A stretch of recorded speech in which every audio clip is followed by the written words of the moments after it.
these mysteries. Stay a while and share your thoughts. Help us break down this mystery. Grab a seat, we guarantee you're in wonderful company. Unraveling these mysteries with Mr. and Mrs. E.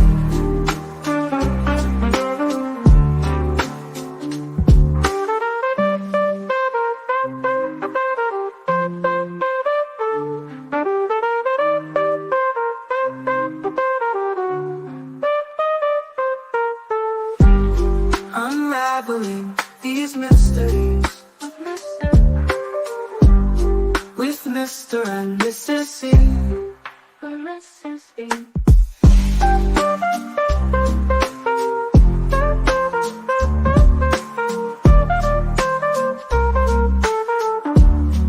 Mrs. E.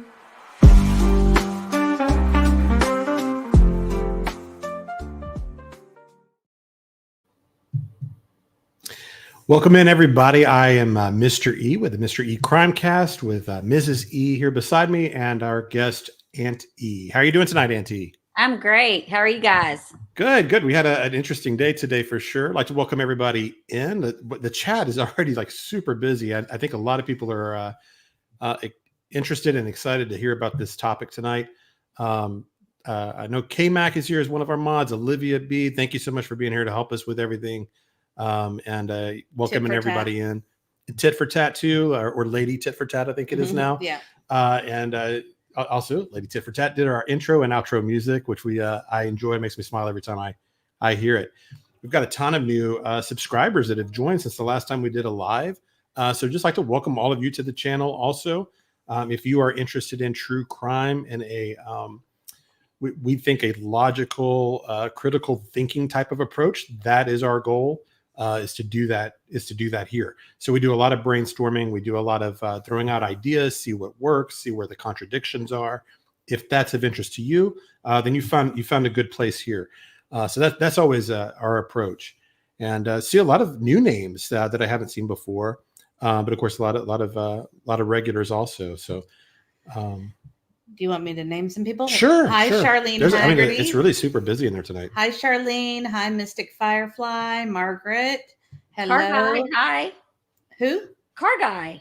Oh, Car Guy's here. Awesome. Welcome in. Let's see. We've just got so many new people. DNA Resin. Just so many new people. There's a princess in here. War Eagle was saying, CD. He catches this on the replay typically. And I think that's actually the case for a lot of our folks. Yeah, it's a busy week when we do two lives like this close together. I know. This is super for us. Andy Rulers, Las Vegas. I do see that we only have 111 likes, so I'd really appreciate it if you guys would go out there and give us a quick like. That would helps us with the algorithm.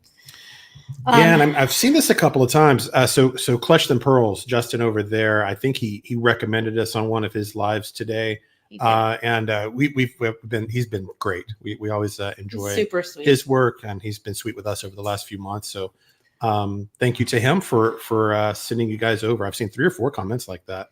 Not that we have any pool, but if you're not subscribed, right. Go over and visit him.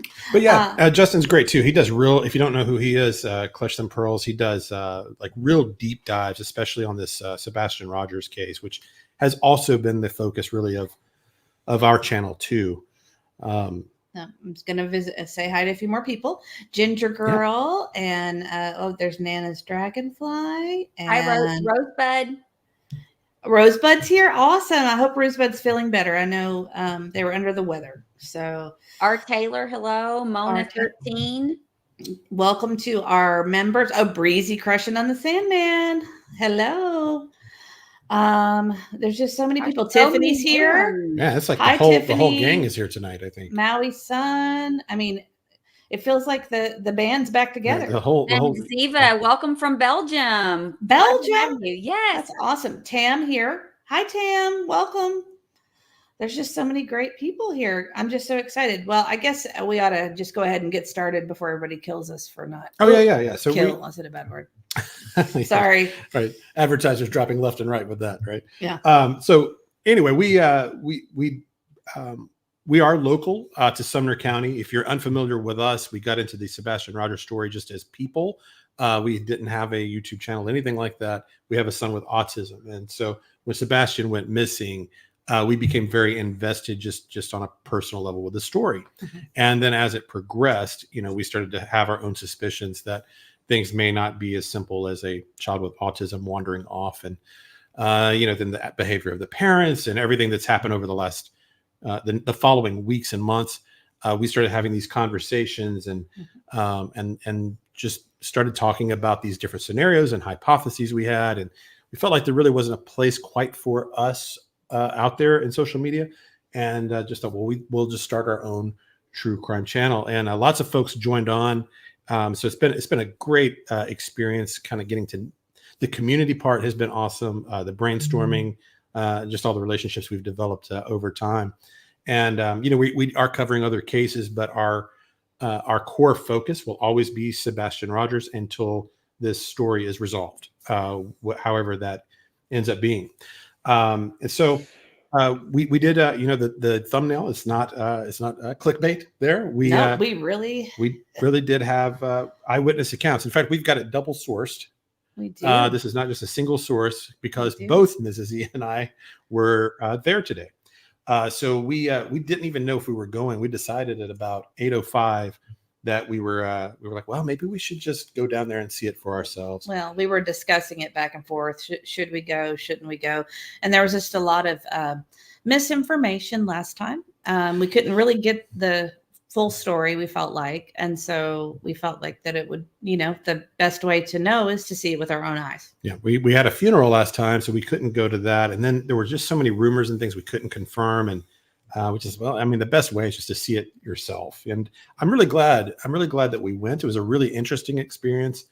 Oh my goodness, Brittany J's here. My goodness. Welcome, Brittany. We appreciate you. Hi, Brittany. over. How are you doing? Brittany's also, got her own channel. That's great, allegedly. Yeah, with Brittany. We spend many nights in bed listening to Brittany. So yeah. She's like a late night. She's the kind you play right before bed there. Yeah. Hi, Brittany J. She said, hi, Annie. Our Taylor wanted us to make an announcement. Would you mind to read that? Sure. Can you please announce that Sebastian Rogers search day Saturday, September 14th, 2024 at 11:30 a.m. address 270 Long Hollow Pike, Goodlettsville, Tennessee 37072. Host is Terry Lynn. Make sure to dress to be in the bush. Okay, great. I'm trying to think of in Goodlettsville. Okay, so toward the Rivergate direction, out there off Long Hollow. So Long Hollow, if you're familiar kind of with this story and the mapping, this would be a search, I guess, a little from Sebastian's neighborhood in the direction of Nashville. I guess it's a few miles down the road somewhere. So yeah, if you'd like to get out and do a physical search with Terry Lynn, that'll be on September 14th. And she said at the Boot Barn. Oh, at the Boot Barn. Okay, awesome. Boot Barn. Okay, sure. Actually, the Boot Barn, if you don't have any boots, not that I'm... Get your boots, then go in the bush. Right? We're not sponsored by Boot Barn, but Boot Barn's actually a really good place to get boots. It is, yeah. And any other announcements we want to do before we... Just hello. I'm just overwhelmed by the number of people who are visiting us tonight. I appreciate it. And I see Justice Jane. She's always a pleasure to have. And Little Miss Sharon and Susan Smith. And not the Susan Smith you're thinking of. Different Susan Smith. Our Susan Smith. Our Susan Smith, yes. My monkey number 10. They remind me of my parents.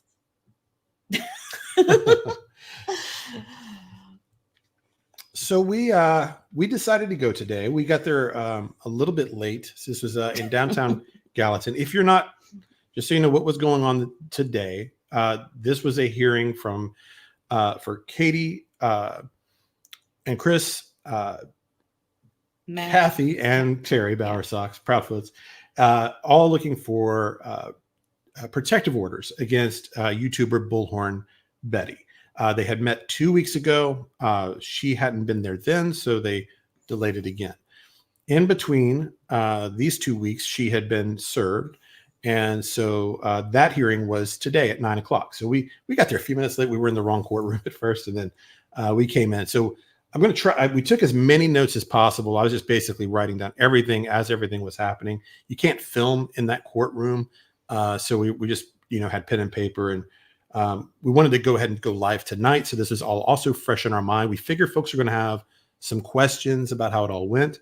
So we'll just kind of start with the beginning of how it all transpired, I think. So when we got there, everything was already in session. We went to the wrong courthouse. Just be honest. Yeah, we didn't know we went to the wrong. Well, we did that too. We went to the old courthouse. And then when we got to the right courthouse, because they built a brand new one, we went to the civil court first, thinking that's where it would be. Yes. And then they had one, I guess, specifically for protective orders. Right. So we got there maybe 10 minutes later. So just hoping we didn't miss the whole thing, Yeah, we figured it would be over by the time we got there. Yeah. And, but they were there. So when we walked in, they were already, the way they do it, imagine walking in the back of the courtroom. On your right-hand side is all the witnesses and people with upcoming cases. And on the left-hand side, as you walk in, would be the peanut gallery, basically just people that are spectators and that kind of thing. It was not very crowded. There were not a lot of people there at all. I will say that surprised me. I was really hoping for more people to be in the room. Yeah. I would say on our side, 20? Yeah, somewhere in there, 20, 30, 20, 25, something like that. There probably. were people behind us too, though. Yeah, it was really not busy. And even though, so total 60 people in the room, maybe something like that. So all the way up at the right, right away, you could see that the Bowersox and Proudfoots were all kind of sitting together. It didn't appear that they had a lawyer with them or they weren't seated with them. No, we think there might have been a lawyer there for them, but we're not 100%. We're not sure. But anyway, they didn't have one seated with them. And no one was on Bullhorn Betty's side. And we are going to refer to her as Bullhorn Betty. I know her real name is out there also, but we just make a practice of referring to all YouTubers by their YouTube name, just out of kind of courtesy to them. And also that's how people actually know them. If you want to find all that, you can. But anyway, there was no one on her side, which was of course surprising. So we're seated there. They were doing a couple. They did 2 cases. No, they were finishing up one case. When we got there. Yeah. And then when there was a young couple that was doing it was like a girl trying to get her protective order against her boyfriend dropped. And, a very awful seeming situation. She was like 8 months pregnant, I think. Mm-hmm. And she was trying to get that removed. And the judge kind of talked through all of that with her. And just saying, are you sure you want to remove this? You've had this history that you complained about before. And, he kind of laid out everything that had been put out there. And I mean, they were young. They were like late teens, early 20s. It was kind of sad. It's just a tragic little situation there, But anyway, so they finished their hearing, and then he called 2 or 3 people for protective orders, and they were no shows. And what they did, two other cases. Yeah, there were 2 others, and they weren't there. So they basically dropped those, but those people, if they don't show up, had to pay the fines. Or the fees, the court fees. I guess whoever petitioned it, right? The ones that didn't the person that petitioned it, they were liable for those fees, and he passed that on. So business is kind of going along, and then their case comes up. Let me see. So we'll start here at the beginning. The first one they called up was Katie, and he. And I have the details of what she had on. If ever anybody wants to know, I did. I wrote the details because I thought people might be curious. What you doing, Auntie? For court. Auntie went big on us. Oh, I didn't mean to do that. Sorry. Do you have something to say, Auntie? I was typing to welcome everyone because we had so many people still joining us. Yeah. And my gosh, we got a ton of people. And just a reminder, we try to be very respectful and courteous. We don't mind differing opinions. We just like to be respectful and chat. I haven't seen anything bad, so I'm just throwing that out there. I did mean to do that at the beginning anyway. I know that there's lots of strong feelings either way about these different creators. There's the people that are against Bullhorn Betty and against the people that are against Bullhorn Betty and have very strong feelings either way. This is a place where we just don't engage in that. Typically, we wouldn't even talk about other YouTubers at all, unless it's like as a source. So we usually go with the philosophy of if we can't say something nice about someone or neutral, we just don't. Mm-hmm. And we normally wouldn't talk about any YouTuber's situation at all in this kind of way, except that this really does directly relate to the Sebastian Rogers situation. So, other court issues that YouTubers have, we don't care about. So if you wouldn't mind, if you've got negative things to say about other YouTubers, please don't do that here today. That's not what we want to do. Questions, theories, that kind of thing, that's totally fine. But not like degrading or insults kind of stuff. We just want that to be a drama-free place. That's definitely something we get feedback from our subscribers. It's one of the top 2 or 3 things people like about our channel is we do the drama-free thing. So we'd appreciate it if you guys would do that also. Oh, and real quick, Don B joined us. Hi, Don B. Welcome. Hi, Don. There's so many people I don't recognize in here. Welcome all new people. Yeah. And I know a lot of you have rumors that you're wanting answers about, and We're going gonna to address those after Mr. E and Mrs. E go through the story, tell you what they saw, what they witnessed, then we'll try to hit some rumors. Yeah. So awesome. Katie, what he confirmed was that she filed on July 26th for her protective order. And then basically. You going to let me tell him what she had on? Oh, yeah. Oh, okay. Katie was dressed in a lovely teal shirt with white flowers and blue jeans. Let's see. Do you want me to just go person by person? Sure. People are probably curious. I wrote it down too because I figured people would want to know. Terry was in a blue shirt and I couldn't tell, just dark pants, like a blue short sleeve button down. Yeah. Cathy was dressed in a beautiful black dress. I mean, she looked amazing. She was the dressiest of the 4. For sure. Yeah. And then Chris was dressed in an orange shirt and black pants. So. Yeah, like a polo type, like a short, like an orange polo, almost like a golf UT, shirt, like a golf shirt, kind of. Sort of like it, yeah. So then basically what he did was he called for Bullhorn Betty a couple of times, and she did, nobody came up, no lawyer, no representative or her said anything at all. So then he just went straight into the allegations or the complaints that Katie had. And these I tried to write down as fast as I could. I don't know if were you writing these down also? I tried to go. I went as fast as I could go. So he described her as an online blogger. What they accused her of was following them. Okay. Threatening remarks. Made a mention of a gun on one of her videos. You're not supposed to say that. You're supposed to say pew pew. That's the rule. I can't. I don't care what the advertisers think on the gun thing. I just can't go pew pew. You just did. I know. I'm just not doing it. Okay. You can say nerfs. I don't know. I can't. I just can't do. He's not going to do it. It doesn't matter. Let's see. Yeah, threatening remarks. And harassing, stalking. Yes, the stalking, and he mentioned that she had a missing son at that point, and he kind of offered his condolences and sorry about your situation with having a missing son. And then he asks, are these facts true and correct? And she said, yes, sir. Then he calls up Cathy Bowersox. She makes her claim on August 2nd. But before that, he just he called it, I think, a default. Sorry, I'm reading my notes. Did he do it right then after Katie, or did he wait till the end of those 3? No, he did it for each one. But so he said with the default, so he called it a default because no one was there. And he mentioned a few times that she had been, I think the phrase personally served. Or properly served. Properly served. I think he said properly served a few times throughout. That's the words he used. Yeah. And then he basically repeated this pattern. He brought up Cathy Bowersox next. And with her, she also mentioned he mentioned the taking pictures of the home and their address and putting that online was part of the issue with them. Mm-hmm. And then, so that was kind of added on to that part. Terry Bowersox, if you have anything extra, because I was writing as fast as I could. And also, I'm sure I missed a couple. Maddie is Cathy. Sorry. Yeah. Yes, Maddie is Cathy. That she goes by both names. Mm-hmm. Yeah. Did you explain how people were on both sides? Like we had you explained witnesses that? on the right hand and everyone Just else was on the left. The gallery was on the left. Yeah. They also during Terry's, they also mentioned inciting violence. Mm-hmm. Was the way they phrased it. Posting the address and pictures of their home online was also one of the complaints.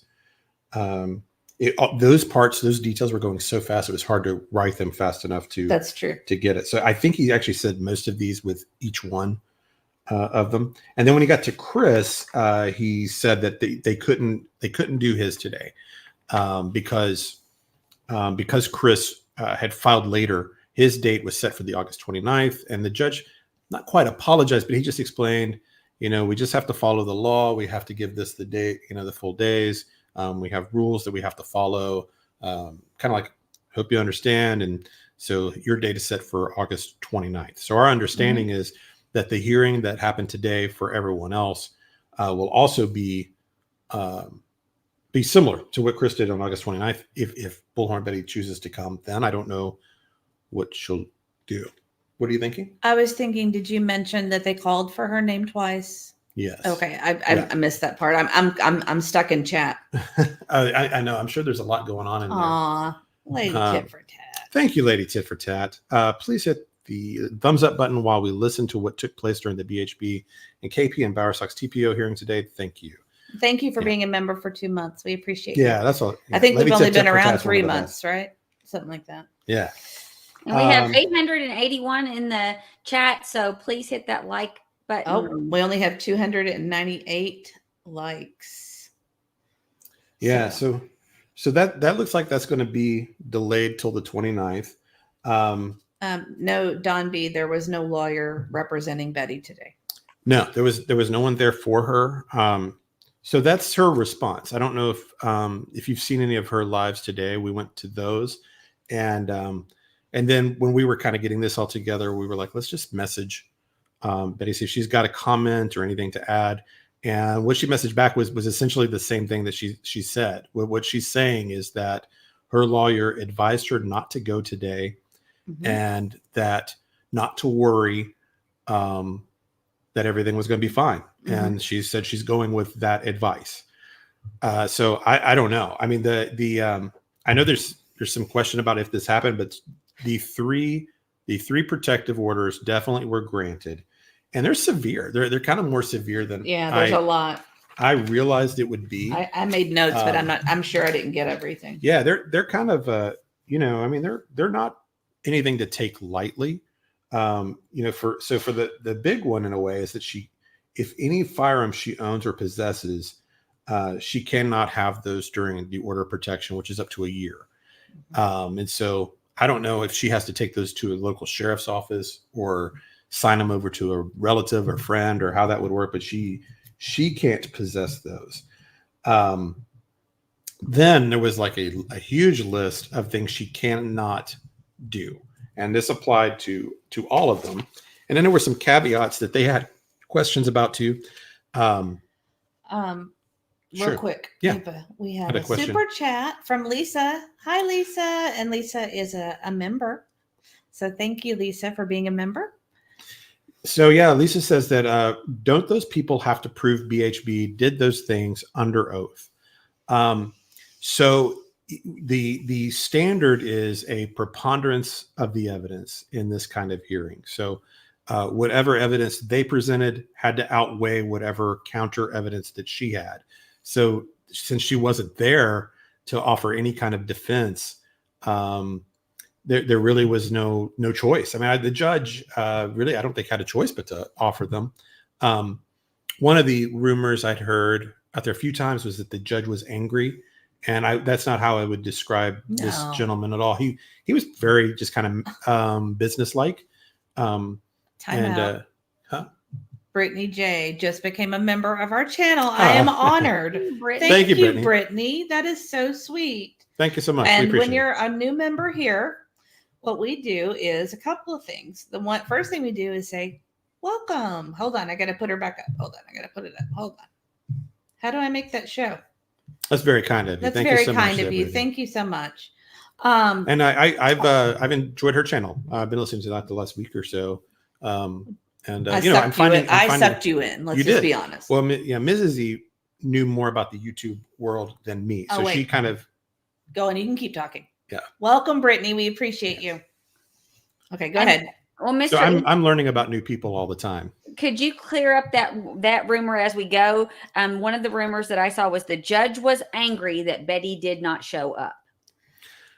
No, he wasn't angry. He was just kind of businesslike. He said, well, because she's not here, we will do a default judgment. And there was not like a lot of emotion from him about anything, even when he was talking to the young couple with that violent history and everything. It was very even. He was just very even. I think he was more fired up about that. As a judge should be. Well, I think what it was is he really thought that I think he was trying to tell the lady in a gentle way that she didn't have to do that if she didn't want to. Does that make sense? Like, don't feel pressured to drop this order just because you're pregnant. I mean, it was pitiful. It was a sad. Actually, if I had to describe the whole day, actually, it was a little sad. The whole day was kind of sad. Yeah, it really was. It was emotional. There's more to it. You know, we'll talk about that in a little bit. Yeah. But watching that just kind of set the tone to me. We have another new member. Nikki's World became a member. Hey, thank you, Nikki's World. Nikki's World. We appreciate you. Welcome. And as we do for our new members, I know everybody's like, get on with it. But as we do for our new members, we always want to welcome them with some confetti. Welcome. Yes. Thank you. Thank you so much. We appreciate it. Oh, and I forgot to give stars for our super chat. Thank you. And I know there's a lot of new folks, and we do one of the things we do for our members is we do a true crime trivia at the end of every month. So now that you're a member, you can take part in that if you'd like to. I will say, Brittany J will be a hard one to beat. Yeah, we might have to. I might have to make the questions a little more difficult. Start her at -5 points or something. Yeah, she'll probably win this time. So we do it for prizes and stuff. And we're gonna have a $25 Walmart gift card that Breezy. Was it Breezy? Breezy crushing on the Sandman? I think so. No. Yeah, Breezy. Yeah. I'm sorry. Yeah, it was Breezy. I had to think about it. Breezy donated that for our members. So that was very sweet of her. We appreciate that. I'm sorry. Go ahead. What was a rumor? Oh, the rumor about the judge being angry. I didn't feel like he was angry. No. So in my opinion, I felt like he was all business. If he was, he was very. It just felt like he was just a day at the office. Is kind of how it felt. He might have been more angry that people walked in late. Did we do something wrong? No. Can you guys go over the list of things that you have that she is not allowed to do? Yes, we are. We're getting there. Tons of people asking about. We're getting there. So I'm going to check. See, that's how you suck everybody in and get them to stay on the stream. So we have to wait. We have 925 on tonight. I can't believe it, and we only have 370 likes. So we'll need to get those likes up. Yeah, and then 369. Somebody just unliked us. So changed their mind. Oh my goodness. Another new member. Welcome, Eve Loves God. That's so nice. What a great name. It was the trivia night, right? It was trivia. It was the true crime trivia. Go ahead and join. Let's see. Let me get her confetti burst. Welcome. And her. Welcome. I need to change that to Crime Dogs because we kind of changed it to Crime Dogs after we made that. So welcome, Eve. Thank you so much. Yeah. You guys are going to make me cry. I think they do this sometimes just to get me to cry. List so yes, I have my list. Oh my gosh, another Don't Drive 205. Thank you so much. Don't dive. Thank you, Don't Dive. I said don't drive. Sorry. You guys know when it gets late, I start getting a little tired and zone out. I'd like you to keep your list at the same time as me. I am going to. I'm welcoming. I know. Don't Dive 509. I know. I get antsy. I want to just get right into the stuff. Thank you so much. Welcome. Okay. Oh my gosh, we got another one. And Deanna, we are going to go through some rumors and questions at the end. Okay. Absolutely. I've seen a few wild rumors. One. Well, just wait and save the rumors. Thank you, Ella Blue. We appreciate it. Thank you, Ella Blue. Welcome. We appreciate you. Everybody's like, please stop doing this. Welcome. Thank you. She deserves it like everybody else. Yes, everybody gets it. And we treat everybody equally. All right, let me turn off the confetti. I left it on the other night a long time. All right, here we go. Are we ready? I think so. I'd like you to have your list. I've got my list. So we don't miss it. You've got to be kidding me. You You guys, you're Little making Red 01. You guys Thank are you going so to much make for me joining. cry. We appreciate it. I love the dog. This is the way they keep us from telling the facts. I of know. the game. It's like we rigged it. Yeah. Right. Oh my goodness. Thank you so much. Yeah, I guess this Welcome. is probably the most interesting. Maybe it is the most interesting part, what she can't do. I don't think know. so. And everybody's like really wanting to know. I mean, a lot of people are also speculating, like she's not going to be able to do this. So just kind of hang with these guys, and we'll go. Oh my gosh, and we get another one. Abigail, welcome, Abigail. I'm just going to leave this up. They're just doing it for the laughs now, I think, right? Just to see how long I'll. Well, thank you, Abigail. Well, beautiful little baby you got there too. Oh, welcome, you guys. You make me cry. So yeah. Keep me busy. They're like, they don't want me to talk. They want me to. Oh, I accidentally did stars. Sorry. Okay. Oh, a gray pearl. I don't really like your comment. We are not backing anybody. We're trying to stay as neutral as we can on all of this. So just because she promoted that she likes our channel does not mean that we are working with her or for her. No, we actually have a policy of being nice to everyone. Yeah, we're just going to ignore that stuff. I'm not sure what the comment was, but it just says Betty promoted you all last week. I assume you're the backup voice now, because really, who's left? And I would say that we're our own voice, and that we stay in our lane. Stay in our lane is a phrase we use a lot. We're trying to stay as independent as possible with all of that. And if you weren't here earlier, just to let you know, the reason that we did go today is because last time this happened, the last with the continuance, there was a lot of misinformation that was out there, and it was hard to discern which was real and which was not real. So we thought at about 8:05 this morning that we would go over there and watch it for ourselves, so that we would not have misinformation.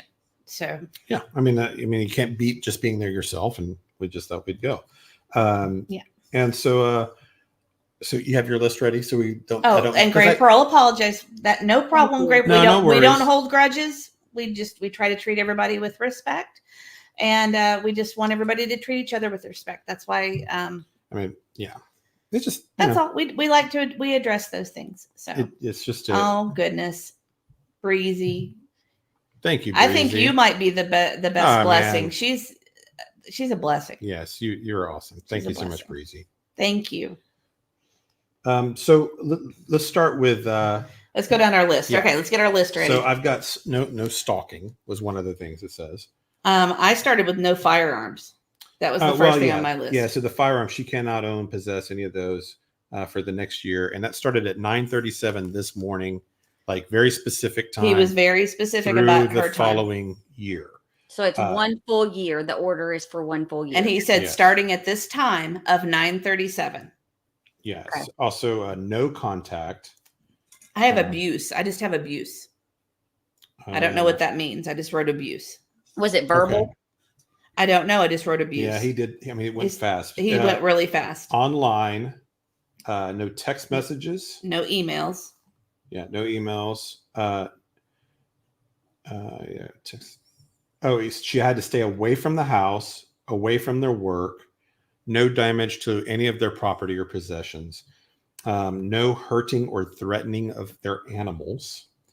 And then the one that I think is the hardest is the no posting anything online. And he also said it like before all this, he says it like no contact with them in any of whatsoever in any of these forms. And this also includes their children. So for Katie, for Cathy, and Terry, none of their minor children. So one of the questions that Cathy, because they didn't talk a lot, they mostly just kind of, yes, sir, that kind of thing, a question that Cathy had was, she said something like, she's starting to go after my grandchildren. Are they protected or something? And he said no, for that, their parents would have to come in and file for a protective order also. So I don't know. I don't even know who they are, but I don't know if they said no talking about their children. Correct. But no talking about their children. And then I'm assuming that would not include Faith right now, other than a temporary.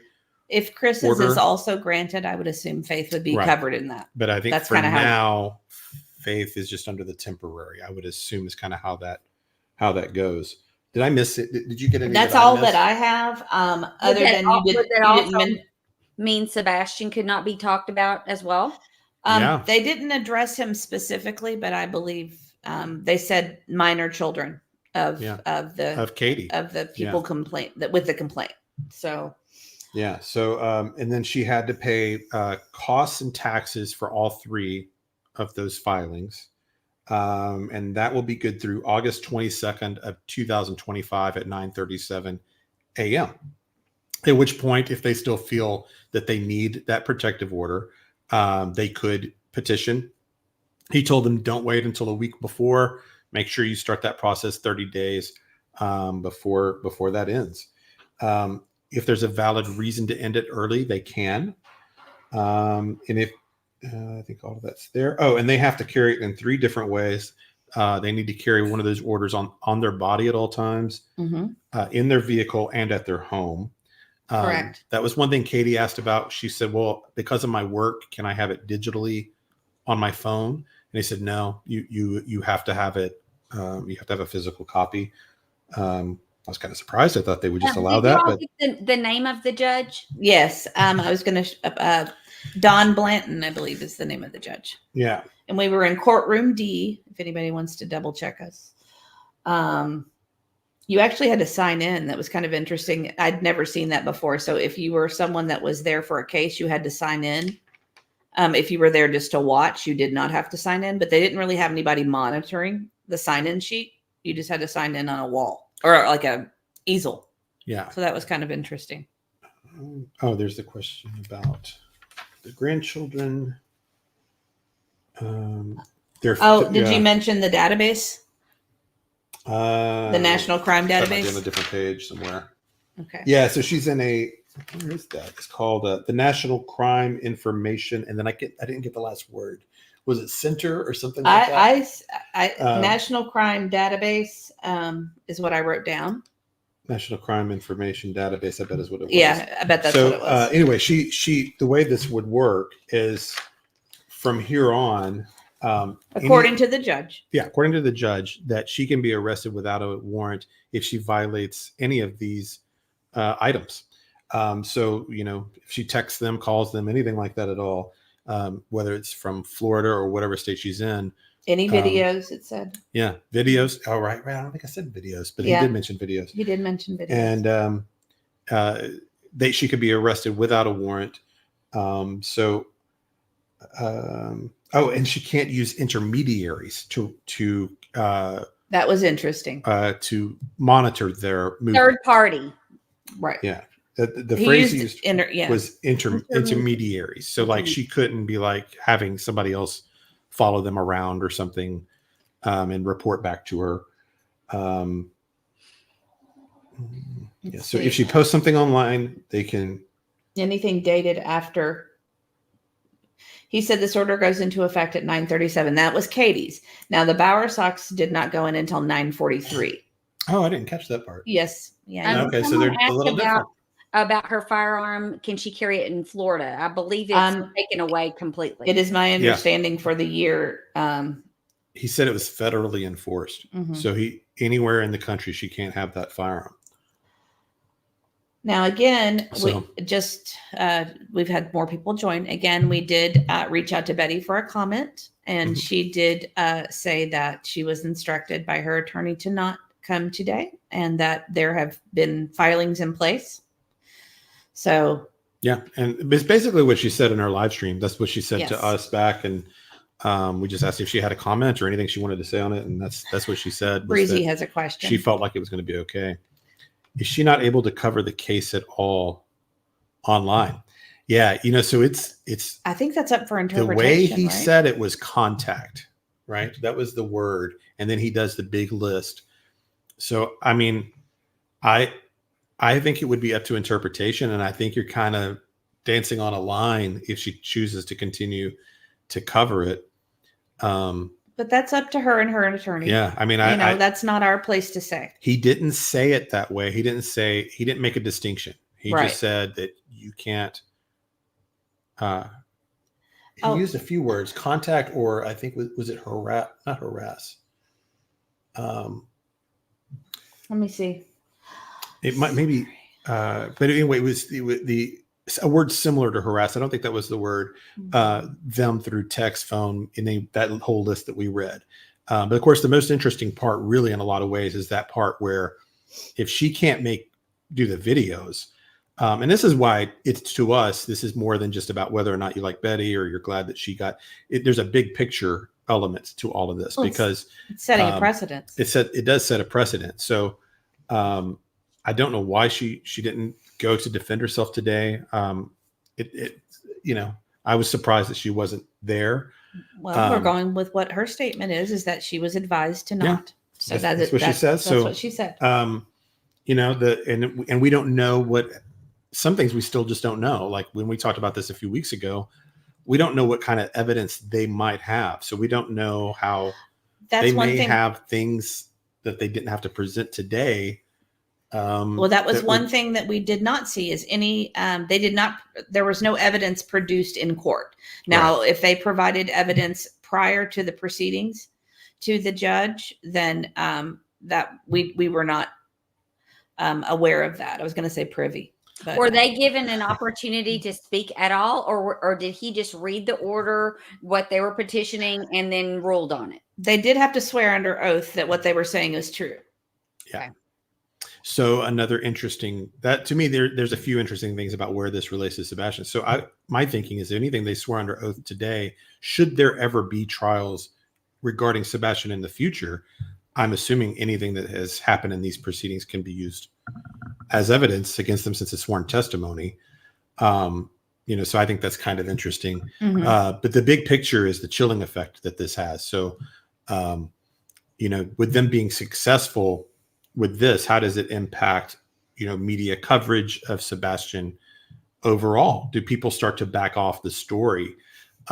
What happens from here? Is this, I don't feel like this is going to be the last step for them. Mm-hmm. I suspect they're going to either pursue either other YouTubers or maybe further along with Betty with criminal charges or something along those lines. I would be surprised if this is the last time we see them go to court. If you look at all of their history, they spend a lot of time in court. So I would guess that they have a plan after this also. And if the idea is to start going after, YouTubers, then, it'll have a chilling effect on the coverage of the case. And so that it becomes, this is why I know that there, whether you like her or not, if you're a free speech advocate, if she committed a crime, of course you want justice for that, but if it's just a matter of free speech and not being able to voice an opinion, that's different. So if you can't go out there and voice your theories and opinions and do journalism, because citizen journalism are the heart of free speech. It's not really meant to protect the mega corporations. It's meant to protect the individual, the citizen journalist. Really, that was the idea. So we'll see what kind of impact it has if people start pulling off the case now or not. I'm not sure. We have a question from Grace. Well, there's a lot of really great questions. Why did you change that? I didn't change anything. Yeah, you did, Auntie. I didn't mean to. I'm sorry. I was just trying to scroll down in my comments. What I was going to say is we've got a lot of great questions, and I want to address them. So try to have your questions here in just a minute. Hold on to them for just a minute. We can do some now if there's some right there you want to do. Well, one was that I thought was kind of important was I'm trying to gone find now. The person, and I'm sorry, person. But they asked if Katie seemed, Grace Paris asked if Katie seemed to be a grieving mother. Oh, yeah. And we actually have some thoughts about this. So yeah, we both felt the same way when we talked. And we talked after, which is interesting, but because it wouldn't be what you'd think. So go ahead. Yeah. So neither one of us had ever seen them before that we're aware of. And so that was also part of the reason we wanted to go, is just to kind of see, how they interacted with each other, how they carried themselves, things like that. And I would say that both Chris and Katie looked very, very tired and very sad. They seemed very, very sad. Yeah. And I was surprised by that. And Chris, to me, looked like he had aged 5 or 10 years since the last time 6 months ago. well, since or seeing him whenever on maybe Yeah. Holly like Thompson. I don't think I even would have recognized him if I'd seen him out in public. You know, You didn't even recognize him. I had to point them out. well, that's not that unusual for me anyway. But they looked, she was very reserved. He was looking around a bit and a little more, but and you know that they're all on their, you know, somebody said they're acting. Yeah. I mean, you know, they're all on their best behavior, of course. I don't know. I got a vibe. For court, but and that doesn't really mean anything one way or the other, you know, as far as their involvement, because you could be innocent and of course very sad and without a lot of sleep, and you could have guilty knowledge and also be very tired and not getting sleep and sad. I think the one that struck me the most though was Chris, believe it or not. Chris seemed really, really sad. And I don't know why. That's just what it seemed. Yeah. Cathy looked like $1 million. She looked like she was getting ready to have a big business meeting. She looked lovely. And then Terry just kind of looked like Terry does in his pictures. He pretty much looked the same. A little more nervous energy with him, I think, actually. Yes. Nana wants to know what vibe did I have. The vibe was just that they seem like grieving parents. I mean, I know that was if you put all the suspicions aside and all of the things that don't seem right in interviews and different things, and you just looked at these people without knowing all that, you would just see they looked sad and tired, like really, really tired and really, really sad. Yeah. And I know if you've been following us, you know that most of our theories believe that, that Katie and Chris have some kind of guilty knowledge of what happened, to Sebastian. That's where our leans are, but can I 100% say that? Of course I can't. So there's a part of me watching them go. I kept thinking like, so what if they are absolutely innocent of any of this at all? It made us question our beliefs. It really, or our opinions, I guess. Yeah. I mean, we were both feeling a little sympathy and empathy for them. Mm-hmm. That's just that's just how I felt about it. And, it's one of the reasons we've been hesitant to meet any of these people in real life, because I think it might sway our opinion. Like if you meet someone and they win you over, it might cloud your judgment a bit. So we've kind of been a little standoffish for the most part with all three. And so I can see why. I don't know how we'll play this going forward, but I mean, it does factor in, but then you start going, okay, well, but this, and it did factor. I mean, I felt really bad for them today. I did too, actually. And I teared up. I teared up in the courtroom. So. I felt bad for all of them because we don't know the circumstances or the situation of anything that happened in any reality. We've got theories. They've got leading theories, but they're like I was saying before. If I'm sitting on a jury right now and I were presented with all the evidence that we've got right now, I couldn't convict anybody of anything. Okay. Two things. Yeah. I am to bear. Hi, nice to see you tonight. Did the judge seem familiar with them friends? I don't think so. No. I didn't get a friend vibe. I think he probably had read it prior. Right. I mean, how do you get a really good question that relates to that? And said, didn't they have to have shown the judge some evidences to get her gun taken away? Well, no. It is does this not work where they present their evidence and the judge reviews it and then just comes in and does it's not like it's a trial or anything. He reviews the evidence and then comes in and makes his judgment. It's close. Right? I mean, it's like a civil case, but it's about as close to a for criminal case because it has criminal implications. But for a protective order, would they always take everyone's guns away?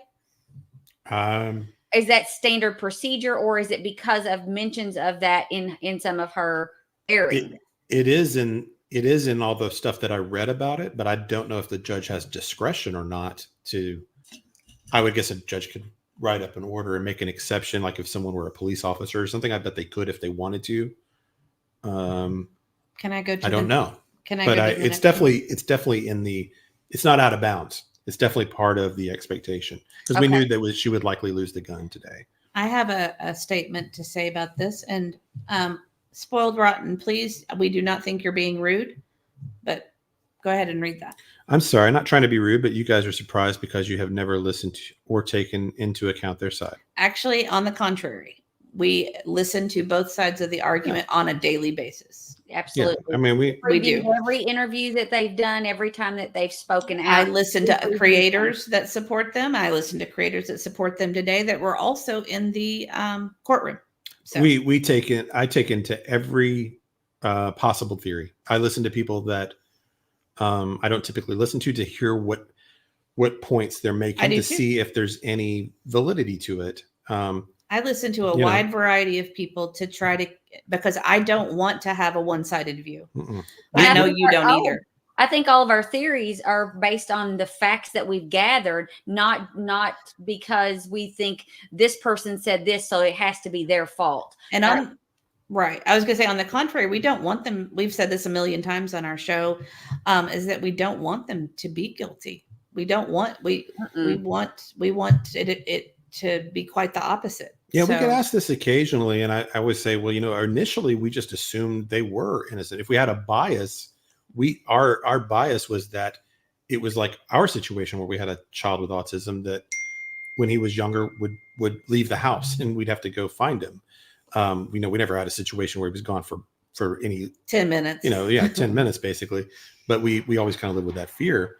So when we heard the story, we just assumed that was the case. It wasn't until their actions that we started to doubt it.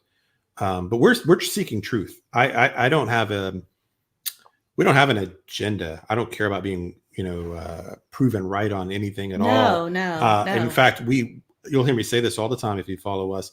If I'm wrong about something, please correct me. We're seeking facts. And truth. We avoid anonymous sources.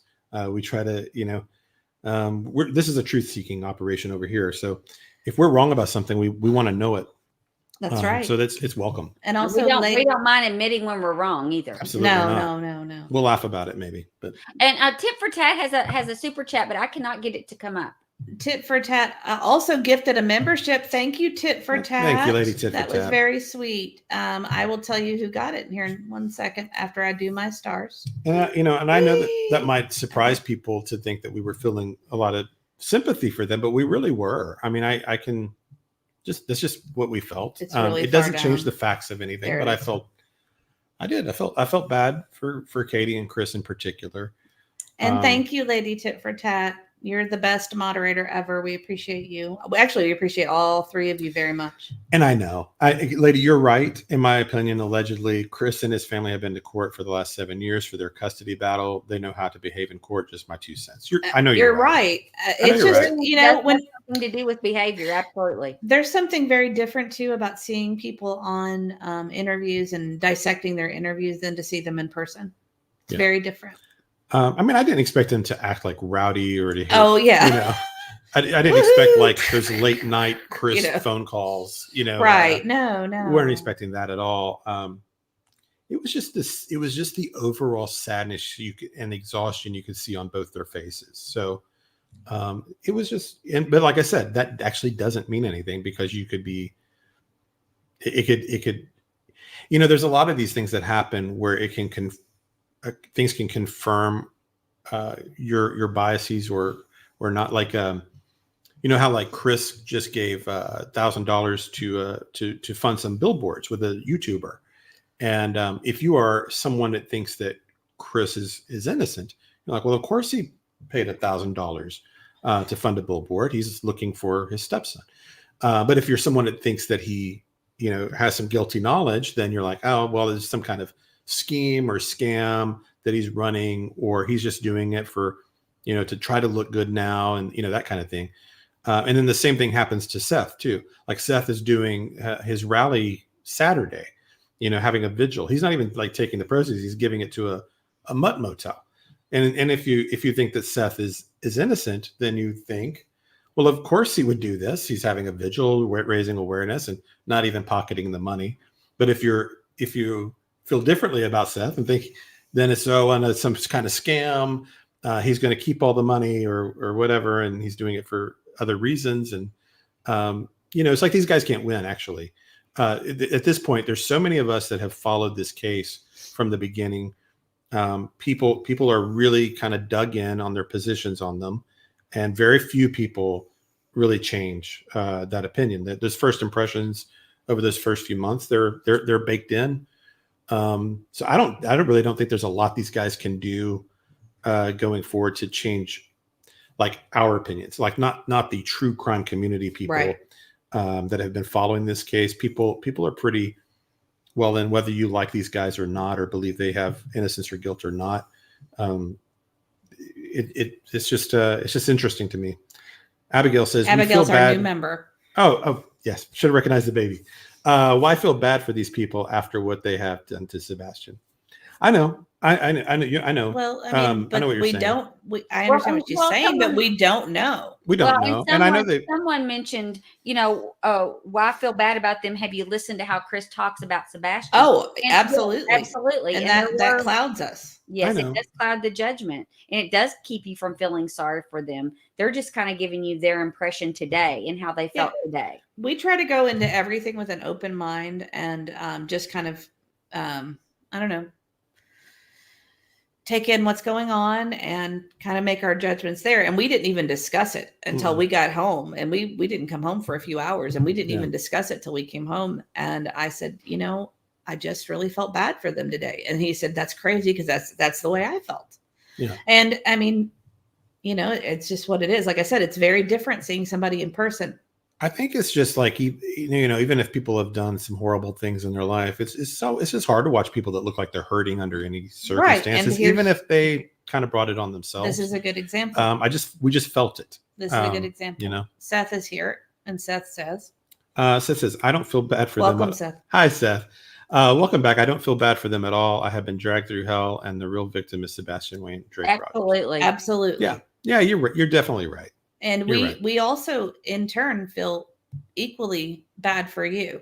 It was just it was different, because I've had a lot of opinions about that side for a while, and I don't know, they just seemed very haggard and tired. And but that those kinds of things can also be brought about through the stress of what's going on, and that doesn't mean I agree. That doesn't mean that they're not associated with the stress of what's happened in whatever. I don't know how to say that without saying it ugly, but whatever that part they've played, that stress is getting to them as well, and that is going to wear you down over time. Yeah, I mean, that's kind of like the thing I was just saying a few minutes ago about the money. With Chris donating the money. If you're pro Chris innocent, then it confirms that. If you're not, then it confirms the other way. And it just depends on what perspective you have. And we try to keep an open mind. And I'm sorry, I didn't mean to interrupt. No, it's okay. I was reading some of the chats. I mean, it's just going crazy. And it could have been an act too. I don't, like we said, I don't know them. I don't have a baseline. It's the first time I've ever seen them. And we respect you, Seth, and we absolutely. And it might be a good time to just tell about the weekend, what they're having, and then we can come back. Okay. Yeah, if you're not familiar, I've got to find Seth it has again. put together a rally. I've got it memorized this time. You think I would have it handy, but I do not. Yeah, so that rally is going to be on Saturday. It starts at 2:00, and they're going to ride at 3. It's like a motorcycle rally, but I think you can take your car if you like. And then the vigil starts at 5. It includes a T-shirt, includes a bracelet, and a meal. And so I think these are awesome to do. This keeps him in the news, gives the local news stations an excuse to come out and do a story, because they need that visual to run a story on the news. Maybe the local Clarksville papers will pick it up. And, there are still a lot of people that do not know anything about Sebastian. We talked about this last time. I met a cop this weekend in East Tennessee. Had never heard of Sebastian, didn't know anything about the story. Even when I told him the story, didn't ring a bell at all. I saw somebody else write about this on some forum today. They met a couple of officers somewhere in Tennessee, and they didn't know anything about it. Another creator mentioned this in Memphis. So believe it or not, as much as we think that Sebastian's like a household name almost, it is a huge story, but it's still not quite a national.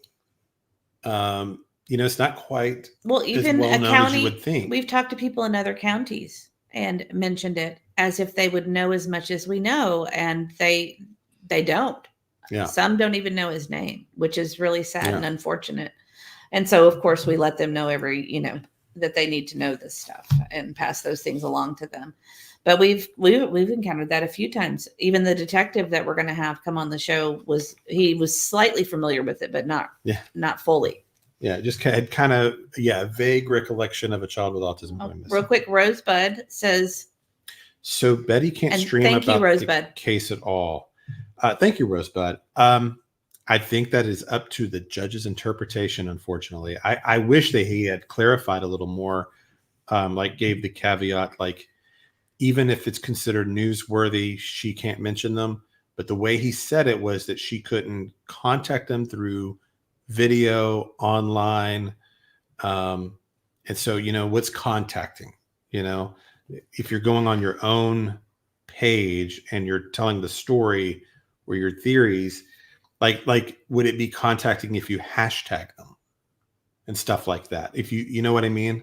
Is that considered contact? Or where that line is, I don't know. If maybe that's a question she could ask, and they can call the courthouse and get that ironed out a little more. Well, I think, she will be meeting, I'm sure, with her attorney while she's here. So I'm sure her attorney will have a specific, line.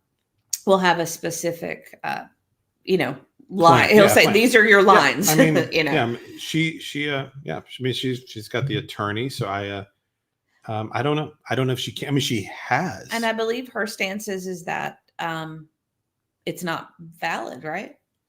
If you go by her live stream and what she said to us, so I don't know. It's hard to know what the thinking is. I can think of a half dozen possibilities with what might be going on, but I don't know. That's just what she's saying. But the judgment's there, so even if she's able to get it. I don't know. Maybe there's some legal loophole or something, or whatever. And we are not lawyers, and we don't try to be lawyers. We are just reporting what we saw. Everything we're telling you about these protective orders is just stuff we've learned over the last few weeks because it was becoming important. Right. Also, Seth has another comment. Oh, Thank you again, Rosebud. We appreciate you. Yeah. Any Seth comments? Let's make sure we get them up there. I never said I was perfect. I'm far from being perfect, but they can't stop us from keeping Sebastian's name out there. Amen. Sebastian's army, Sebastian's strong. Yeah, absolutely. And the reason, And actually, guys, let's just take a minute, since we've got like 900 people in chat. Let's just take a minute and say a little prayer for Sebastian and for Sebastian's family, Seth, and everybody. And let's pray to bring Sebastian home. So.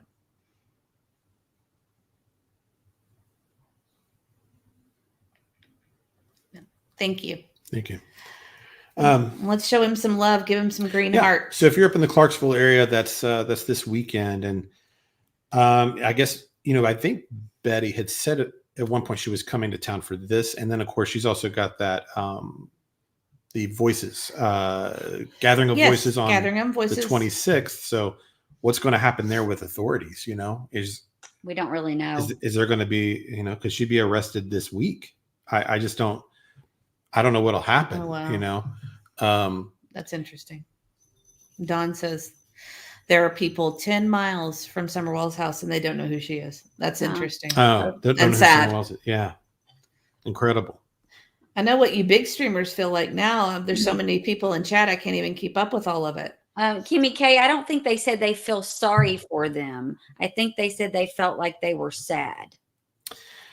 Yeah. I mean, they brought, I guess it's just if I see anybody hurting, I feel it a little, right. And so that's what I guess I'm trying to say. It's like empathy. I've said that. I'm kind of other people hurt. I hurt, and so just even if they brought it, they brought a lot of this on themselves. Even if they're innocent, they brought a lot of this on themselves through the way they've treated people and their deception and everything else. And then they have a history too that's not great.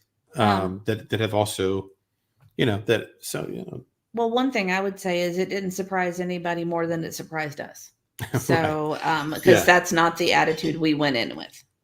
No. But and in a day or two, we'll, you know, it'll probably wear off. yeah, it'll And wear I'll off a just bit. tell And, you, I wasn't there. I don't feel sorry for him because I wasn't there. I didn't see that. I Yeah. still have the same feelings. I still feel the same. But I think, you know, when you are around those things and you're exposed to that, it does change your perception of things, at least temporarily, until you kind of get back to the facts and start compiling that. But I can tell you, I don't feel that way because I wasn't there.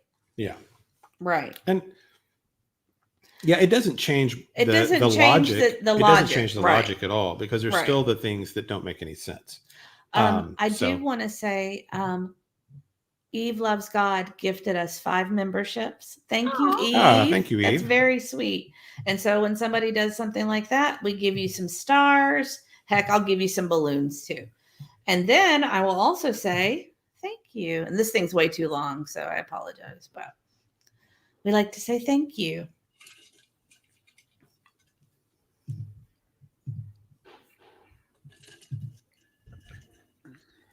Thank you, Eve Loves God. We appreciate you.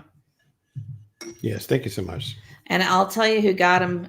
Well, heck, I can't keep up with this, y'all. If you got a free membership from anybody that's gifted tonight, please make sure you, is it still doing that? Okay. Please make sure you thank them and give them a virtual hug. And just to recap, no, there was no one there representing Betty, her or her attorney. People are asking that in the chat. Had a couple. We've got Yeah. new people coming in and out. I'll do a quick recap Oh, just and for you if Nikki's you're just now world. joining us. Um, So Yeah, I'm trying to go through all this. both Proudfoots, both Bowersox were there. Neither Betty nor an attorney were there. He called a couple of times and no one ever came up. So essentially, he went one by one with them. He gave Katie a default judgment first, then Cathy Bowersox, then Terry Bowersox. And the kind of complaints that they made were that they had been followed, that she had posted their addresses and pictures of their homes online, that she had made mention of a gun in one of her videos, threatening remarks. And I think that might be about it. And a default judgment means because she did not represent herself or no one was there representing her, they have to rule in favor of the plaintiff. Yeah, he essentially acted like his hands were tied. He's just Yes, well, he since did. she's not here, Mhm. it's a Following default procedure. judgment. Yes, he did. Yeah. And actually, I guess it's me, Zach. Is that right? I'm sorry, my eyes are terrible. First Me, Amendment is our right. They're a huge part of a high-profile case. I don't see how our rights can be removed by any judge. This goes deeper than Betty. Absolutely. Yeah, I hope this agree. ends up being fought out in court, like on those grounds in some way, so that there's a little more clarity. Where even if they want to give her the protective order, where she can't go to their house and do those kinds of things, if the judge deems that for whatever reason, that's one thing. But if it becomes she can't cover the case, I don't know. It starts to get into I'm a free speech guy, so I don't like. I want to err on the side of free speech, Mhm. and in particularly, in crime and a high profile case. I mean, I think even if he deems it that she's crossed a line somewhere and that she can't text, email, call them, go to their house, those kinds of things, that can be reasonable as a protective order. I think what would be unreasonable is that her as a reporter It's just not based on being her able to streams. speak on Right. the crime at all. And I don't know. I wish she had, but she didn't put up a defense today. So I wish those boundaries were a little better defined today, but they just weren't. He just basically said it like, and I'll go back through this again, because I think this is the part that people are most interested in, that she could not have any firearms for the following year, that she could be arrested at any point without a warrant if she violates anything in his order. And it was a laundry list. And he went fast. It was hard to get it all down, but it was you could not stalk, no contact online, no text messages, no posting anything online. Mhm. She could not go anywhere near their house, to their work, damage any of their property, hurt or threaten any animals. And I think you had a couple of other items. Could not speak Oh, to sorry. them. And I'm looking at our poll. It included any of their minor There you go. children also. I'm looking at our poll. Well, harassing. yeah. Yeah. Earlier, we did a poll. Do you believe the ruling today was justified? I'm getting ready to end that poll. The choices are yes, no, or unsure. Let me know in the chat if you can still see that poll, because I put it up like 3 hours ago before I ended. I mean, please let me know if you can still see it. I think that the two most interesting parts were that she also couldn't indirectly contact or follow them. So she couldn't use an intermediary to do so. So if she couldn't have a friend, drive around and follow somebody or go to their house on her behalf, that kind of thing, she'd be in violation there. And just the fact that it could affect really her livelihood in a way. Mm-hmm. So I wish he had defined that, but maybe they'll get clarity on that with the lawyer or something at some point. Because it was a little murky to me that way. But I mean, if it were me, I think for the moment I would assume that mentioning them at all online could be a problem.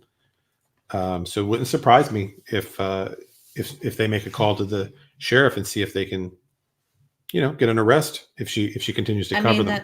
That's not. It won't surprise me at all.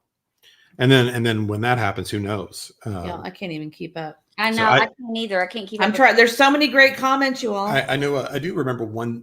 If we want to do rumors too, or things that we. We wanted to dispel some things that we heard. Now, Brittany, I don't know. Somehow or another, Brittany's name got involved in this one. I don't know if that was what was reported or that Nick Barris was there today. We did not see Nick Barris in court. No. Now, could we not have seen him possibly? But there was only about what? There were maybe 20 or 25 people on our side of the courthouse.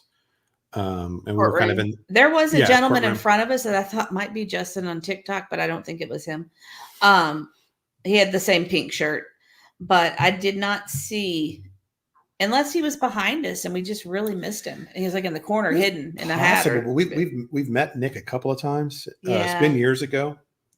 He pretty much looks the same. I was joking. I thought maybe people thought I was Nick Barris because I was sitting there with the notepad writing. Yeah, we had our heads down. Let me just tell you. Maybe they thought I was him, but no, we didn't see him. Neither one of us did. Brittany said, "Wait, my name was brought up." I think I misunderstood it. There was something going around today in other chats. Isn't that right, Aunt E? Maybe you can speak to that because I was busy. What about Nick Barris? Yes, that people were saying Nick Barris was there. I saw that several places. Maybe I'm confused on who reported it, so please I don't disregard that. It wasn't Brittany. No, I didn't think she reported it. I just thought her name was attached. I don't think so. I don't think so. I'm probably wrong, and we're not. I shouldn't say that. I shouldn't have even said it because we're really anti-speculation and rumors. So I really shouldn't have said that. So I apologize.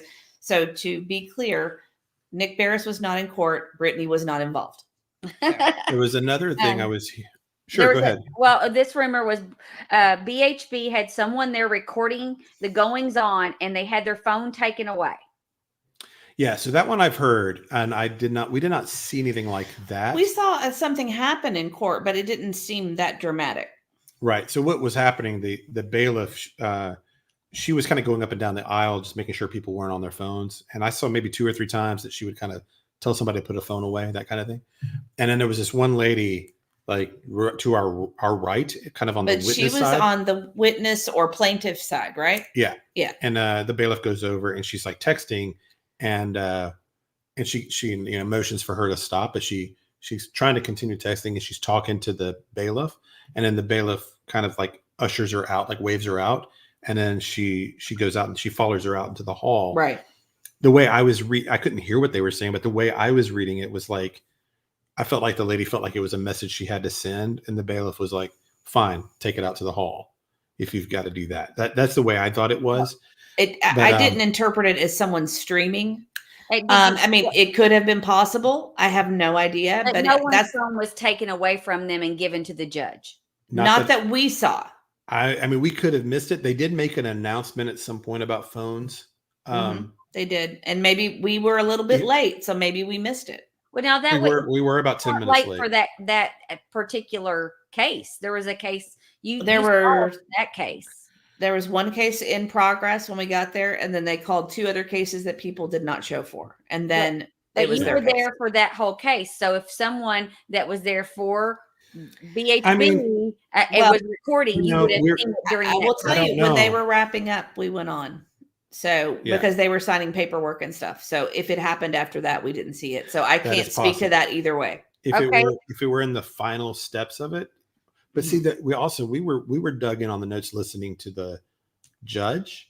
If something happened behind or somewhere, I think we would have noticed somebody getting escorted out, except the only thing we saw was that very unusual thing where the person, Yes, what Michelle you just says that it described. was a black lady, and it was. yeah, a it was. black lady. It was. Yeah, she was a But black that lady. had nothing to do with Betty's case.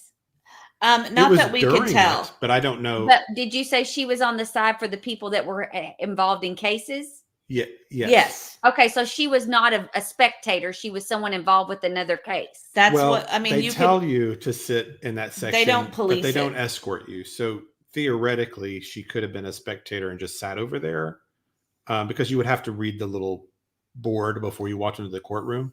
So maybe, I mean, it's possible. because there was a board outside that said if you are there for a case, if you are a plaintiff or defendant, or Yeah. something like that, Yeah. please sit on the right. If you are here to watch, please sit on the left. People on the right had to sign in. People on the left could just walk in. I would guess a lot of people just walked in and sat down, though. So it Because is. I I almost mean, walked in and just sat down and didn't. And then I noticed it, but so I could see. I don't know, but So when she went out and finished texting, was her phone taken away from her? not that we noticed. I don't think she ever I think came back. she went did she? out in the hall and then never came back. Yeah, I don't think Okay, she came So back that in. could have been speculation that someone thought she was. I mean, it could have just been somebody needing to text something to someone. And Was she there a could have sign to been- turn off phones? Yeah, It did say to turn them on silent. It didn't say turn them off. Yeah, and they policed that pretty hard. That bailiff was up and down the aisle. Yeah, if I looking- touched my phone, the bailiff was looking at us. Yeah, So because I just left it sitting on the seat beside me, Yeah. just so. we didn't know the rules. So Another yeah. question was that Betty attempted to do a Zoom and couldn't get through. Not that not that I'm aware of. Now they didn't say anything about a Zoom they didn't mention a Zoom. Okay. But that doesn't mean that it wasn't done prior, and that Yeah. Prior offline that we weren't or but the offline. judge didn't mention. The judge didn't mention anything about a Zoom. No. Okay. This was another rumor. The judge said in court that they do not want YouTubers discussing cases that are active. I didn't hear that. Mm, Didn't want YouTubers discussing cases that are active. That was mm, someone's comment that they said the judge said they didn't want YouTubers discussing cases that are active. that might be a misinterpretation of what did he say? I don't think he said that he didn't want people relaying information directly to Betty. Right? Oh, he did say that. I didn't hear that. Oh, I thought he said he did that about like incitement or Oh, do you mean in his ruling? Like with yes, his- yeah. Oh, Wait, well, he said no. They said the judge said they did not want YouTubers discussing cases that are active. No, I didn't hear No. him say that. No. Okay. No. If you've got other rumors, if you guys have some Uh, rumors you want us to answer. I mean, it's possible it was said, but we didn't. Neither one of us caught that. And we were trying to write down everything we Brittany heard. J says she can see some people putting that out. Bullhorn Betty went live while they were still in courtroom, and the detective was watching it and approached the judge. Now, how could that happen if you're not allowed to have cell phones? That right there contradicts the cell phone usage. You You know, can't get on live and look at your cell phone and take it up to a judge. we left as soon as the last one was granted Yeah. and the paperwork was getting started. So if that happened, we did not see that. If there was a detective in the courtroom, it wasn't obvious to us. Did you see any detectives there? I mean, there were people claiming a person was a detective, but I don't know if that person was a detective or not. There was a blonde lady in the front row, Right. who was talking with the bailiff. So I do not know. Yeah. Lady Tip for Tat says, enjoying the facts. Leave a like, please. Thank you guys. Yeah, I appreciate that. I'm glad we went because the crazy rumors we'd heard. Okay. And I hadn't even listened to a lot of it. I'm going to today. end this poll. So here we go. 42%. Okay, so the question was, do you believe today's ruling was justified? 41% said yes, 29% said no. There were 28% unsure with 813 votes. Wow, so this makes this a pretty kind of like polarizing topic. It's not a strong, not a super strong sway, but it's surprising. 41%. But yeah, so and then of course a lot of us are not quite sure. I guess I'm in the unsure. Well, not unsure. I mean, I guess today the judge really didn't actually have a choice. What I'm unsure about is whether they have a case later. I want to see what kind of evidence they have when this actually goes, you know, when she's actually able to present a defense, if she chooses to at some point. You know, so because we don't know what they've got. They might have evidence we know nothing of that's not in the public sphere. And that'll be interesting to see what that is and if any of this is justified. You know, I think that one of the other overall big questions is just, is this a Bullhorn Betty issue specific for them, or is this just the beginning of a litany of other well, that's orders? actually that's what Transplant Warriors with Summer says. Yeah, this is only the beginning. How many more YouTubers are they going to go after? Think about that. I think that, you know, that could set a precedence. Yeah, I mean, if they were successful here, it would only be encouraging to make them think that they could do it again. And well, see, Brittany actually. And it's, this is interesting. Read that from Brittany. Brittany says, even though I'm not happy with BHB, I'm totally on the fence about this one. People have to remember it's BHB now. It could be one of us next in regards to free speech. And that's actually what we have been kind of saying all along when we discussed it last time. Yeah, you only have free speech if the people you disagree with the most are able to speak freely, you know. Which is, you know. And so if it doesn't matter if you like somebody or not. Free speech is important. Of course, if she broke a law or crossed a line, you know, if she, you know, was at her work 10 times in a row trying to, you know, we don't know. We didn't see the evidence. You know, we don't know what evidence they provided. Things like that, where it does amount to stalking and that kind of thing. That's different. But yeah, and you don't even know if the evidence that they presented was evidence that was real or fabricated.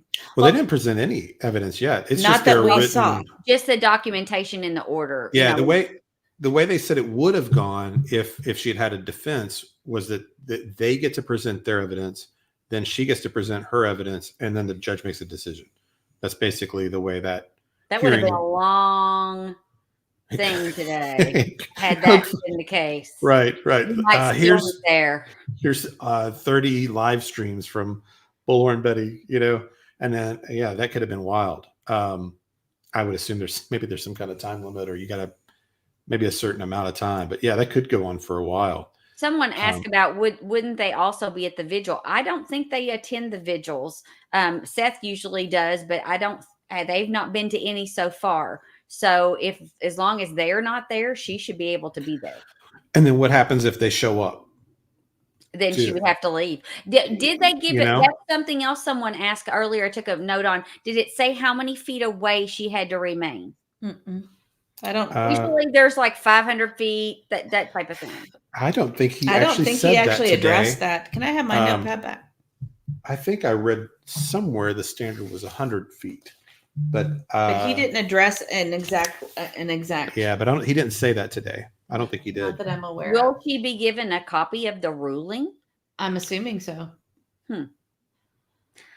Okay. I'm assuming. Well, I'm also assuming it will be court record as of tomorrow and can be requested. I would say 24 to 48 hours. I think they said it would the whole thing would post after 24 hours. Yeah, okay. I looked this evening. It still wasn't up. Yeah. My understanding is it's a 24-hour turnaround on that.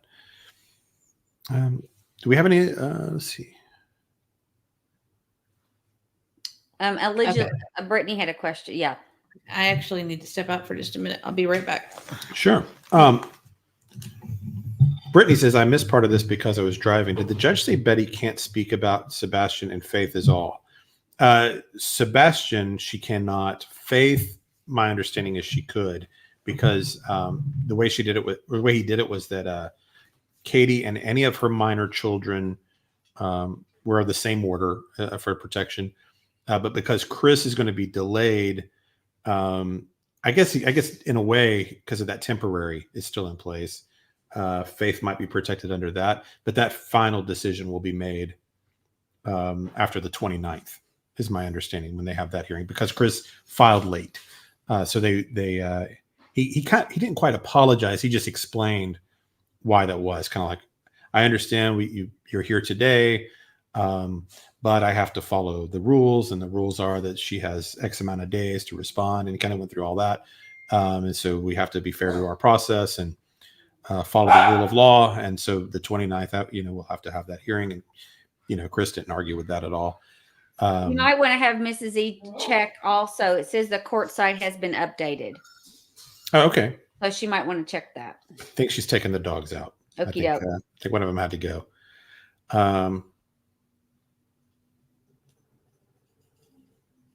See if we have any other. Auntie, had you seen any other rumors out there that people had questions about or anything like that? Other than, let's see. Somebody said she can't talk about Sebastian, ? Yes. I think speak about and contact were using the same part of that phrasing. Yeah, I'm going back to my notes here to make sure. But yeah, I think actually speak about, I think, was correct. I mean, it was a laundry list of things about how to contact and everything else. But yeah, Sebastian's certainly part of it. And of course, it's a matter of where that line is, to me, it depends. And plus, can she, if she's covering the state's case, so there's a difference between, like, if she's contacting them, I think we all understand that she can't just send them emails or give them phone calls and all that kind of thing, that would obviously fall under the protective order. It gets so murky with a YouTube channel, though, where she's a reporter covering a true crime story, and it's essentially her living. If she were covering this, if she covers the story, and it's in her typical kind of style, that's that kind of aggressive, kind of style, is that, even if she's just covering a news story, is that considered a form of harassment? She's not emailing it to them, but it's out there in the universe.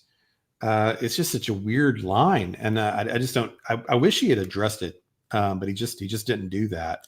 But he did clearly say posting anything online, and video. Do they also have to stay away from her? Were they given the same? Like if they're in a, sometimes they'll say if you see her or she sees you, who has to leave. Was that listed as far as what they should do? No, they didn't. They didn't give any kind of instructions like that to them, like what to do if they come across each other or anything. No, really the only instructions they got was about if they wanted to drop it or file again, how to go forward. God's Girls 1971 says, how long does the PO last? Yeah. No, that's okay. We know people are kind of hopping in and out. It started this morning for Katie at 9:37 a.m. and it's good for the following year at the same time in the morning, 9:37 a.m. On August 22nd. And then Terry and Cathy were just a few minutes later. Chris, right now, he's still under the temporary, that 15-day kind of temporary relief kind of deal. Not sure why that happened. I'm going to guess he was out of town for construction or something like that, maybe. But he did try, though. He did try to have him do it today, and the judge said that wouldn't be fair. Yeah. Sorry. And if you get a chance, Mrs. E, could you check on the court website? They said it is now updated. Okay, I'll do that. You guys take care of chat, and I will do that. Auntie, you'll probably have to post stuff for him to read. I am looking through. Somebody said whoever is there first, the other person has to leave, and okay. That is all on protection orders. Look it up. So I mean, that seems logical because otherwise you could just kind of mess with people, you know? yeah, that can be considered You know? harassment, that you go everywhere they are just so Yeah. they have to leave. So Just make them keep leaving rooms and stores and everything. Yeah, a reverse form of harassment. So I mean, yeah, that's logical. I'm sure that's another rumor was that they said there could be no third party harassment, that she couldn't get other people to harass them for her. Did they discuss that? I think you mentioned that a little bit, but could you explain that again? Yeah, so they called it an intermediary, that she could not, let's see.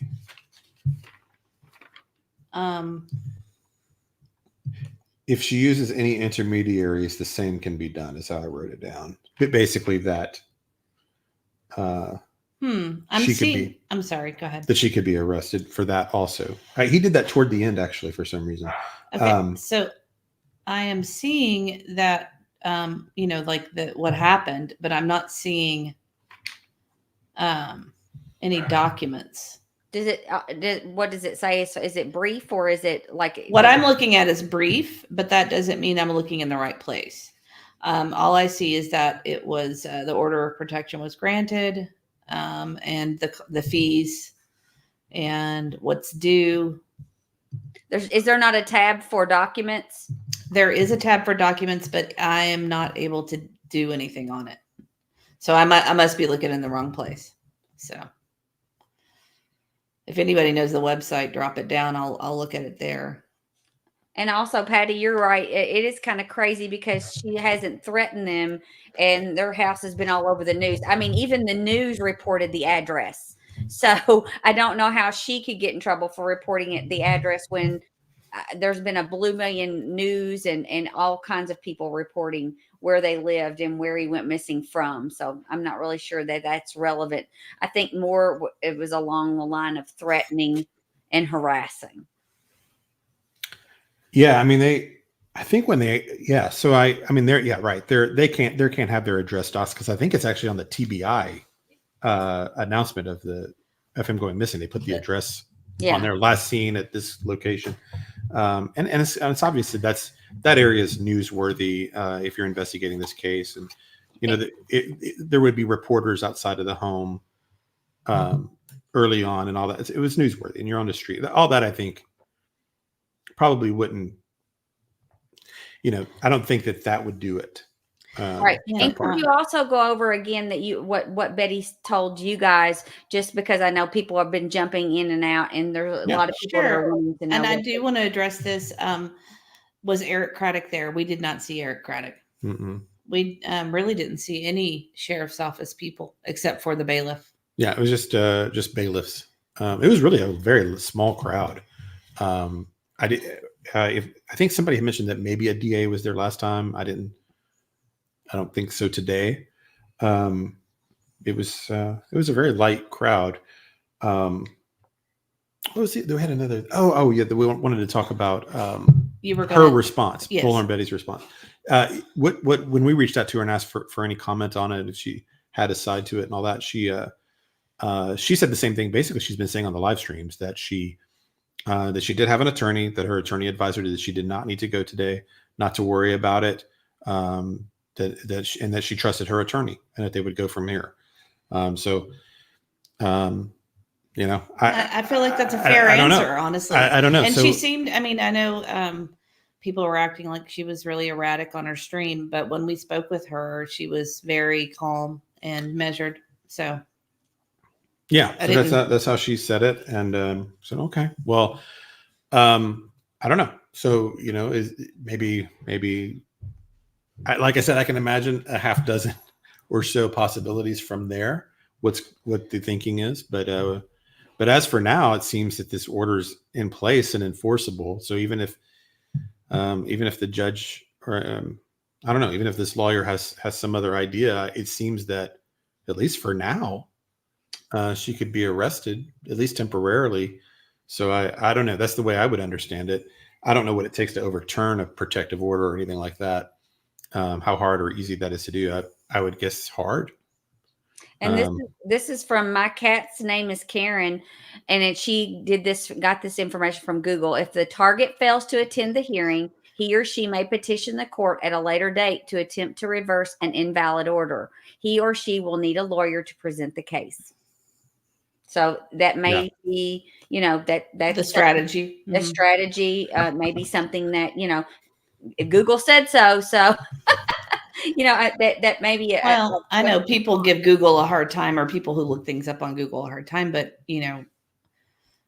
that's where everybody finds their answers these days. It's not like the old days where we go to a world book and have to look it up, or go down to a courthouse to get the answers. I agree with Maria big time on this, that this whole thing is just crazy.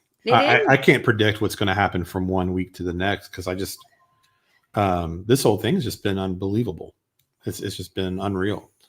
Who would have guessed a month ago this is how things were going to be like this? I mean, it gets crazier by the day. You think that things are kind of evening out, or something else is going to happen that maybe will lead to finding him, and then it just takes a left turn and goes out in the woods. Okay, my monkey number 10 says, what about the incorrect name? Andrea versus Andrea. I can't recall who, but I think KP filed Andrea. I think it was a typo within the system. I believe, if I can look real quick. They pronounced it Andrea a couple of times. Yes, they did. They did. When I was looking at the search, I believe the Chris's order, or Chris's petition, I guess, is that what it's called? Has Andrea. It does. A lot of folks were agreeing with this too. So if she cannot talk about Sebastian, that judge is overstepping his boundaries because she has a First Amendment right. Plus, this just proves that Mr. and Mrs. Tater Tot don't want him found. Yeah, so there's a lot in there. PR wise, or public perception wise, I don't think it was a good move by them. I don't know. I don't know. I mean, I guess we don't know, but did they really feel threatened by this is what I thought. I mean, maybe, like I said, I don't know what I don't know. So maybe there was something in the background and that's behind the scenes that we just don't know. But with what we do know, are they really feeling, this imminent threat from a lady down in Florida that's a YouTuber, that, has been up, been up in the area, like I think once or twice, something like that. I don't know. And then because earlier in that day, we're watching this really very serious situation that's what protective orders are for. And this, with this domestic situation with this guy who's been, putting his hands on his girlfriend and the drugs and all those kind of things. And it's a terrible situation. We're listening to that. And then we get into, I don't know, what are we talking about? YouTube videos or something. It just seemed, I don't know, the comparison, it just made it seem trivial with what they were doing. Because what that couple was dealing with was terrible. I mean, it was like a living tragedy watching them talk. And then you could almost foresee what the future was going to be. It was sad. So I don't know. I just, the protective orders are really, just depends if it's being abused just to silence someone you don't like. That's really poor. And so, but we're going to have to hear the defense and hear their evidence. It's just hard at this point to make any real judgment. See, Karen, go ahead. Karen says, Mr. E, did the judge advise how it was that she was properly served? He just said properly served. Yeah, he mentioned it a couple of times. He said it 2 or 3 times, but he didn't say, I don't think he gave a date or exactly how that happened. No. Actually, did he say a date? Did he? I don't remember. I mean, properly served could be that it was left on her door. We don't know what they consider properly served. It could be that it was mailed, certified mail. It could be that it was hand delivered. We don't know the definition of what they consider properly served. And also, while I'm thinking about it, I keep seeing Olivia B, and Olivia B is getting over an illness, so we wish her well. And I also wanted to remind everybody that Olivia B has her own channel, and if you would like to go over there and subscribe, she's got some videos up, and she's going to be doing some lives, and she's just awesome, and we appreciate her, and we want to promote her. And Abigail, this is kind of off topic, but she said, "Had you heard about the flashlight case was solved and sent to TBI and FBI?" And that the lights were definitely coming from that house.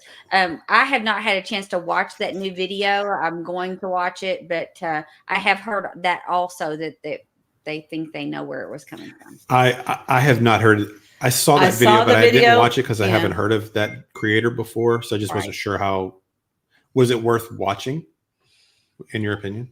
Did you feel like it was well done, or Are you asking Abigail? Mm-hmm. Yeah. Oh, okay. Yeah. If you think it's worth watching, I'll watch it.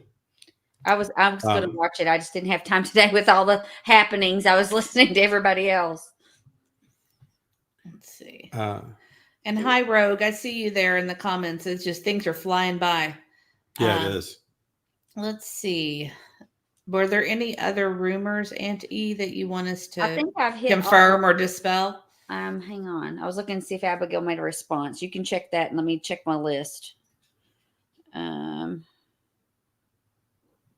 Oh, my monkey 10 has a good point. Yeah, a lot of good points in there, actually. Tennessee law states she must be served at least 3 days before the hearing. She's out of state, served the 19th, court the 22nd. So even if she lived in Tennessee, it's improper service, in my opinion. Interesting. Oh, is that when she was served? Was on the 19th? Was someone detained? Not that we saw. Okay. No. If we're talking about that lady that went out in the hall, I don't know. I mean, she could have been, but she wasn't out there when we left. The bailiff came back, right? The bailiff came back really quickly. Yeah. So I don't know. Probably not. And when we left, I did not see that person out in the hall. My feeling wasn't that she felt like she was in any trouble or anything. It just was kind of like, I want to finish this message or something. And she was like, okay, come on. Like, because they didn't want you touching your phone at all. But I could be wrong. I could have just misread that. That was just my opinion in the moment. But maybe she was streaming or something. I don't know. But I didn't think that in the moment. Yeah. The Karma Moon is saying that they heard they went through the phone and to look for a video. If that happened, it didn't happen while we were in the courtroom. We did not see that. I'm not saying it didn't happen. We just did not see anything like that. Well, their case was literally over when you all left. They were just signing paperwork. So it would have to been after that. Yeah. And we just, we just figured it was done at that point. I wanted to kind of beat it. We really just wanted to hear what we heard. And I'm glad we did, because I'm sure there's going to be more rumors that pop up over the next few days. And that way we know. Headstones and headlines. Oh, no, that's not the one. Sorry. Hi, Ginger Girl.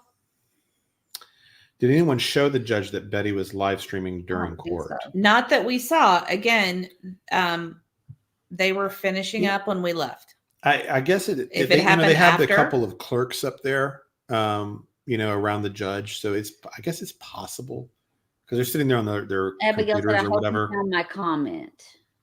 I didn't see it, Abigail. I'm looking. Did you see her reply about the video? No. I'm still looking. It's really going fast. I apologize, guys. It's super fast. I see one from Abigail here. Definitely, she said. It is funny how Katie is asking for protection for Sebastian when she could not protect him. You're really far behind. Oh, I guess I'll go down to the bottom then. She said, definitely there are two different ones, and they are very detailed. Well, we may reach out to that creator and ask if we can put that on here and go over it. That would be interesting. Yeah, we'll watch it. Somebody said it's lining up overlay, and it's what we know, but just shown better. Oh, okay. Sounds good. I'll tell you too, guys, I'm looking at chat, and you guys are being super respectful and kind, and I appreciate that. And I know you guys, I hear the disagreements, and that's all okay too. You can disagree. All are certainly welcome with the different perspectives. Yeah, we all have different opinions about this. And I don't even know what to think of it all. Hi, SS Butterfly Kisses. This is so interesting. I came in late, so I'll have to rewatch the beginning later. Haha, I really want to know this info. Well, just do a quick summary. Yeah, I'm assuming people are coming and going too. But yeah, the main point is that basically all four, both Proudfoots and Bowersox were all there. Betty did not show up, and neither did her attorney. And so they one at a time each got a default judgment in their favor for their protective orders. There was no real presentation of evidence or anything like that. Let's see. Headstones and headlines. Is it true you took photos of this family for BHB? She's bragged about it? No. No. We talked about. Is it true? anyone. What photos did we take of this family? I don't understand. She didn't brag about anybody in our group taking pictures for her.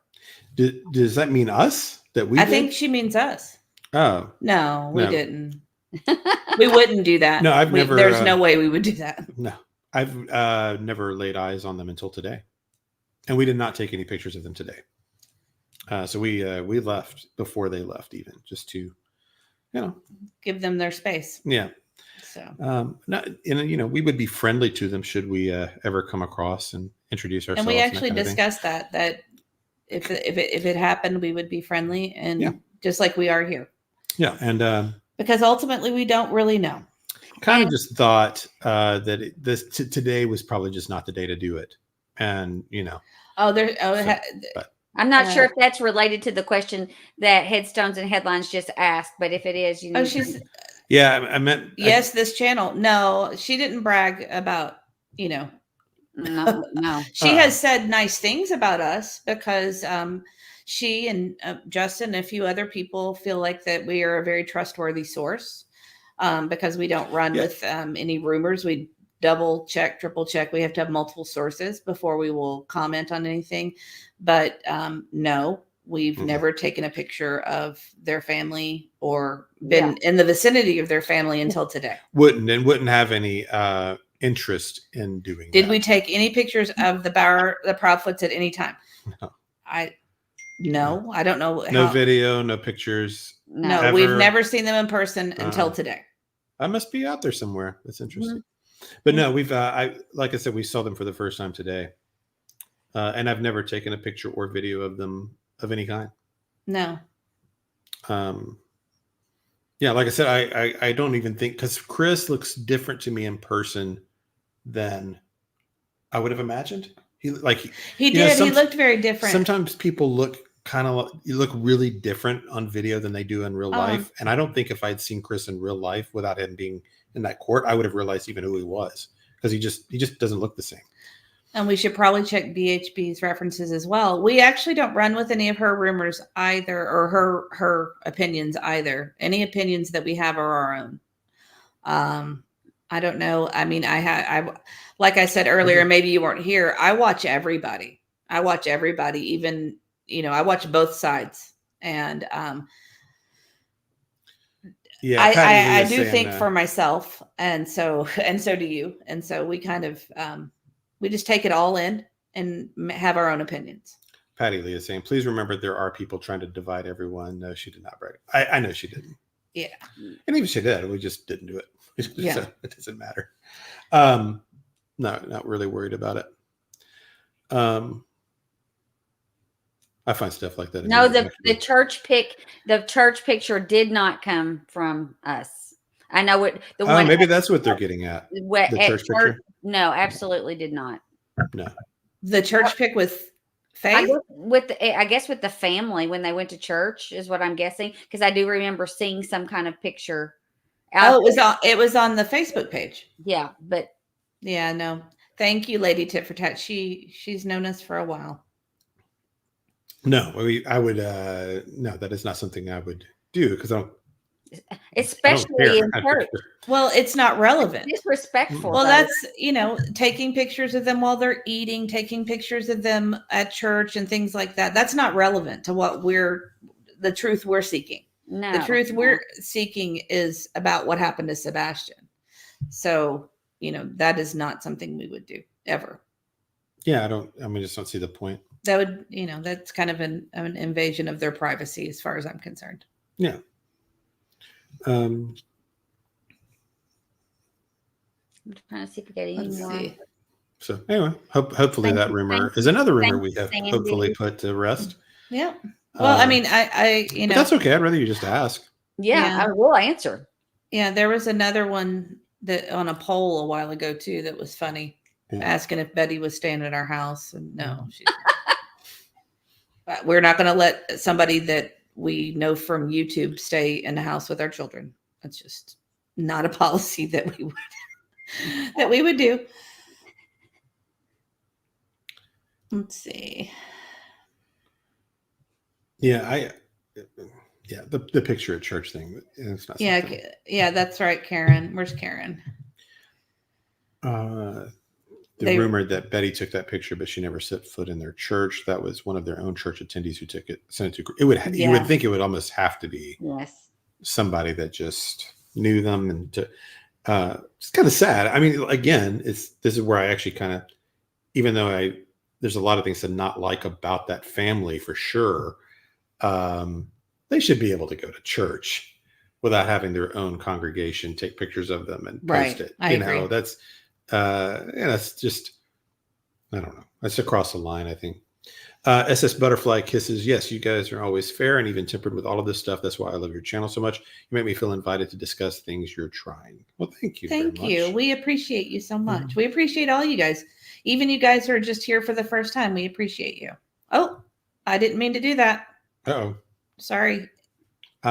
Gigi Dilligaff. I just want to say, since I've started watching you guys, this channel is awesome, and you are all fair to both sides and share from both sides, so people can form their own opinions. Right, and that's what you should all do. You should all be forming your own opinions. You shouldn't be told yourself. Yeah, you shouldn't be told what to think. Yeah. Yeah, my opinions have changed over the last 3 months about different things. My opinions change on this day by day. Yeah, I mean, some things are just facts that don't change, but as far as like, I'm all, there's some big question marks on this whole case because I have yet to hear a theory that makes 100% sense.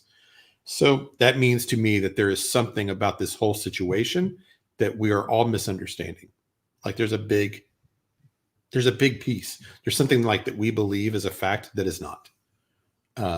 Because there's not a theory that's really perfect. No, there's not. You can poke a big hole into almost any idea about what happened to this kid. And Ginger Girl says Betty got photos that were taken and posted on Facebook. I did see them posted on Facebook before Betty posted them on her video. Mm-hmm. So yeah, I don't know who they came from, but I did see it. That's where I saw it was Facebook. Yeah, I did too. And Dreaming of Blue Skies and Sandy Beaches is here. Hello, welcome. And Janine is here. And I agree. No one should be taking pictures of a child. Period. Miss Curvy, thank you. Thanks for joining us tonight from the UK. Yes, thank you. Yeah, I remember when that happened with the picture of Faith. The argument, the other side of the argument that I wasn't thinking was some people were saying, well, maybe what was the girl? Nina?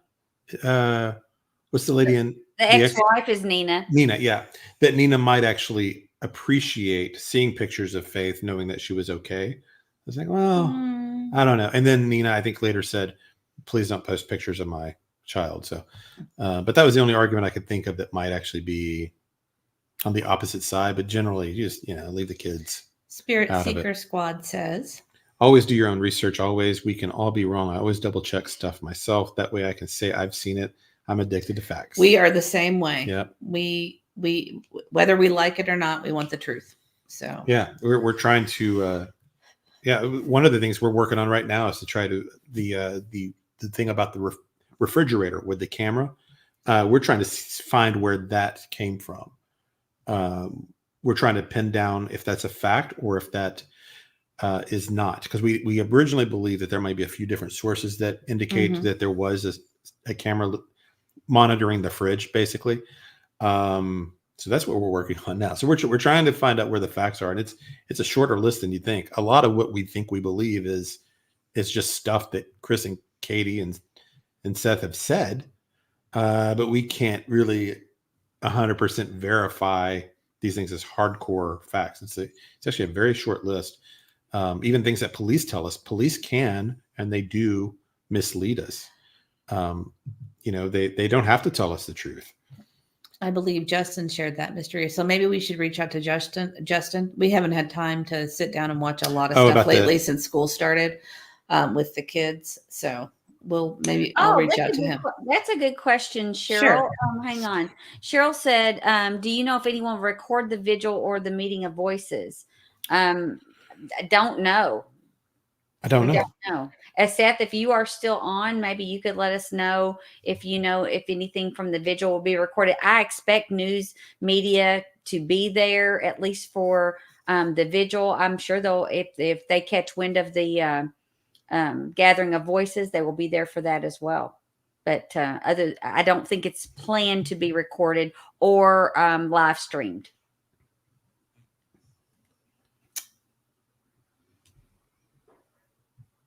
Okay. Sorry, I'm just reading chat. Yeah.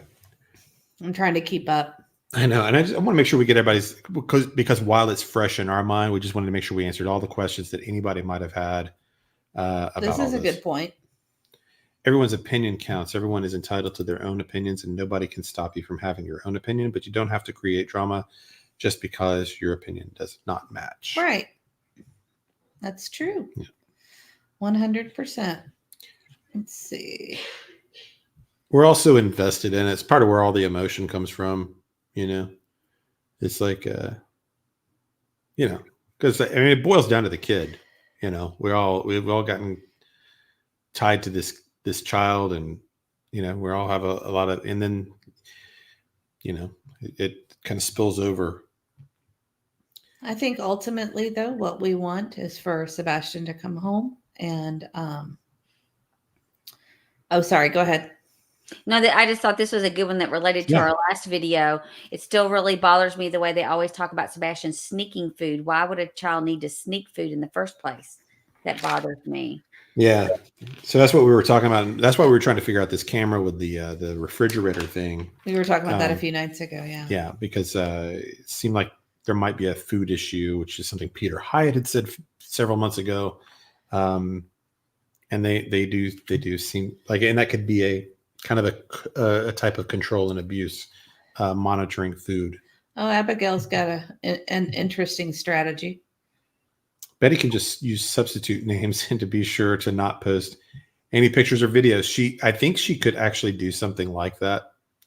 I think she actually probably could get away with talking about it that way. It would take a lot of self-discipline, to substitute the names every time, Right. But I would suspect that would be a workaround. Yeah.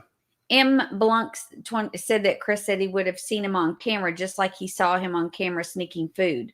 So they had kids. If you know where you heard that information, could you please email that to us? Or let us know in the chat, because we've been going through. Somebody said that he talks about it in the Terry Lynn video, and it's like I'm only 15 minutes into it. But I'm trying to listen to that 3-hour one again. Well, we listened to it initially, but we haven't listened to it since it first happened. Yeah. And then also we have a super chat. And go ahead. Aww. Seth, if you're here, I'm praying for Sebastian. Yeah, we all are. Somebody said they believe it's on Smiley's interview. Okay. Well, thank you. Okay. That's helpful because I didn't do that one.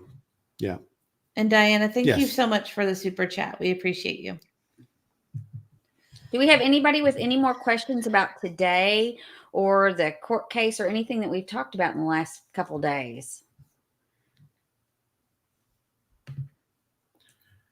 Click this one here. This is from DJ. This case may set precedents for YouTubers. Any family that doesn't feel comfortable with their names and personal information out there for speculation may also feel threatened. Yes, that is actually what we have been kind of saying. Yeah, I think that's why this is more than just the Betty situation. It's really, it could be a bigger deal just in really all of, I mean, not to overstate it, but in a way, all of true crime, if this becomes the norm. Of course, she didn't fight it, so it hasn't really been tested in a way yet. So maybe there will be a fight over this at some point. Maybe she'll come in for the Chris one with her lawyer. I don't know, but it hasn't been like legally tested in a way because she just wasn't there. And I thought for sure she would have been there today. Transplant Warriors with Summer says, are they going to try to arrest her at the vigil? She's actually on her way down there. I don't think they can arrest her unless she's breaking the order. So as long as she's not within a certain range of them and there's no threats being made, I don't know that they can do anything about her being there. Well, it depends on these streams, though, because she's done streams today and talked about them. Yeah. And so if they interpret that as her contacting them by putting videos about them online. It's really left up to the court's interpretation of it. Maybe even just like the sheriff that's given the call, I don't know. I don't know how But that'll you work. also have to, with what Betty was saying is that she feels like that her attorney had put in the proper paperwork and different things, and that this will be, I don't know if overturned is what she said, but it was something to that. Or that her lawyer said everything was going to be okay, not to worry. Yeah. But until then, this is active. Like, I think, maybe there's something I'm not understanding, but it seems like it's active today. So maybe I don't know maybe they've got a way. Oh, Miss Kirby sent a super sticker. Thank you, Miss Kirby. Thank you. That's so sweet. A super sticker. Let's see. What do we do for that? For a super sticker, I will give you some balloons. Thank you so much. That's very sweet of you. We appreciate you. It's very nice. And then also, Calm Kitty had a good comment. Oh, I forgot to turn them off. I always forget to do that. Calm Kitty had a question that I thought was interesting. Here it is. Do you think the PO was to stop the gathering of voices? The timing is really weird. She did announce that before the POs went out. The timing is weird in a lot of ways because that thing with Terry was back in June. And so they waited a month to file this protective order, and she hasn't been here in a month. So why the super long wait? It seems, if you want to believe the theory that this doesn't have anything to do with just like them actually feeling threatened in some way, Betty happens to be the only YouTuber that's working with Seth. And she's the only YouTuber organizing this 6-month gathering of voices thing, so it's a lot of coincidence there. There's certainly been plenty of YouTubers out there that have, said things, and been at their home and done different things, not, that they could have taken issue with. Drones and. Yeah. There's a lot of ways that they could have felt, but of course, violated. Just with what we know, again, of course, saying we don't know what's gone on in the background, but it seems strange that it happens to be the only YouTuber that's working with Seth. With what we can see on the front end, right? With what evidence we see. It's a big coincidence. A lot of YouTubers out there that have covered this case. And she's in Florida. So it's not like she can be. Yeah, it's not like she can be there. Spirit Seeker Squad says, I appreciate you guys going and sharing the facts with us. Well, we appreciate you coming to listen to the facts. Thank you. And then Rogue. Sorry. Click on it again. Sorry. Rogue says, there are a lot of interviews. I'm 42 years old. My memory is not as perfect as it used to be. Sorry. No, there are. We are with you. It's overwhelming, this stuff. We've done the Duchess ones and Chronicles of Olivia and those kinds several times, like looked at those a lot because those are some of the early ones.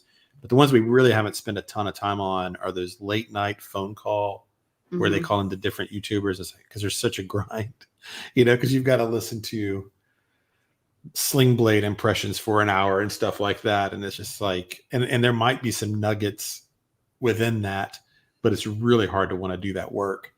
To dig through them. And plus the early stuff is the most telling, because if you believe that they are not telling the truth, you're going to catch them easier in those first 2 and 3 and 4 interviews than the stuff they did like a month or two later when they kind of had rehearsed the story enough. Yeah, already been asked enough of the hard questions to come up with an answer if you believe that they are fictionalizing a lot of what happened. Spirit Seekers Squad, thank you so much. Did the Proudfoots take advantage of having the news there and talk about Sebastian? I bet not, and that's a missed chance to spread awareness of her own child. There was no news there that I saw, right? There were no...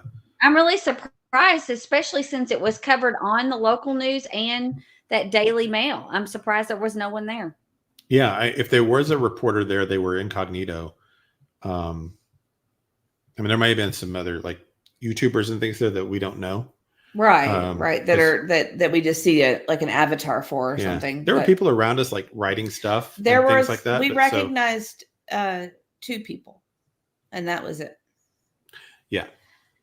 And that's a good question, Sandy. She said, "How is she supposed to know what she can do if she wasn't there?" Well, I think that's why she'll be meeting with her attorney. So, let's see. Also, we need to put the green one back up because I forgot to give. Will not let me put it up.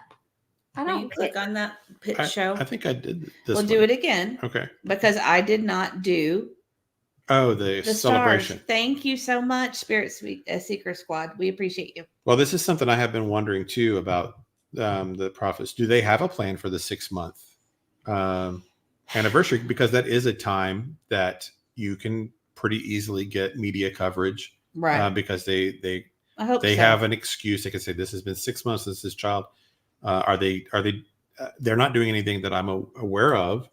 If they are, I'd be happy to announce that, just like we do for Seth. But and again, this is another one of those darned if they do or not kind of deals where they can't win either, you know. But I mean, if they haven't handled anything like I would have that way with the media. Ash Cash says, I absolutely love you guys. Only go by the truth, no rumors. I'm so glad that I found you guys. Oh, thank you, Ash Cash. We appreciate you as well. And also Nana's Dragonfly. That means a lot coming from you. Thank you so much. Thank you. Well, that's part of the thing too. We wanted to get away from rumors. Nana. Also, I don't like getting my head cluttered with rumors. So because it can easily seep into your head where it's like where you think it's real or you've seen it somewhere. Yeah. Because you go, awful, I think that's true. It happens to all of us. So we really try to vet that kind of stuff before we talk about it in any detail. That's why we've been trying to figure this fridge thing out about the camera. We want to make sure that's an accurate thing before we go on it. Let's see. Also, Nana, I want to say to you while you're listening is I listened to you on Brittany's, and you have a lot of really great insight. Mm-hmm. Yeah. Who are we talking about? Nana, you know when Brittany has somebody with her? That's Nana. Oh, yeah. You just didn't realize it, but you haven't put it together. I didn't put it together. Yes. I bet I do that a lot on here. You don't. Yeah. Did Spirit Seeker Squad do it again? To answer this question, we did not see Terry Lynn, did we? Unless you recognized her. No, I think Terry. I know what Terry Lynn looks like. I did not see her there. Did Spirit Seeker Squad do that again, or did you already? Yeah, I think we already did that. Okay, perfect. Oh, we've got a new member. Oh, is this new? Yeah, we did. Oh, no, that's not new. We did that one. Oh, okay. And we have a new member. Welcome, DJ. Awesome. Let's see. Let me remember how to do this. It's been all of like 15 minutes. Let's see. DJ, welcome. Thank you so much. And sorry, if you guys are new to us, I'm not great with this stuff. Thank you so much, DJ. We appreciate you becoming a member. We call ourselves Crime Dogs. Wow. Harry Hancock has something. Thank you, DJ. Kind of like Mr. E statement the other day. Hold on. That's crazy, Harry Hancock. Wait just a second. Thank you, DJ. Now you can talk about Harry.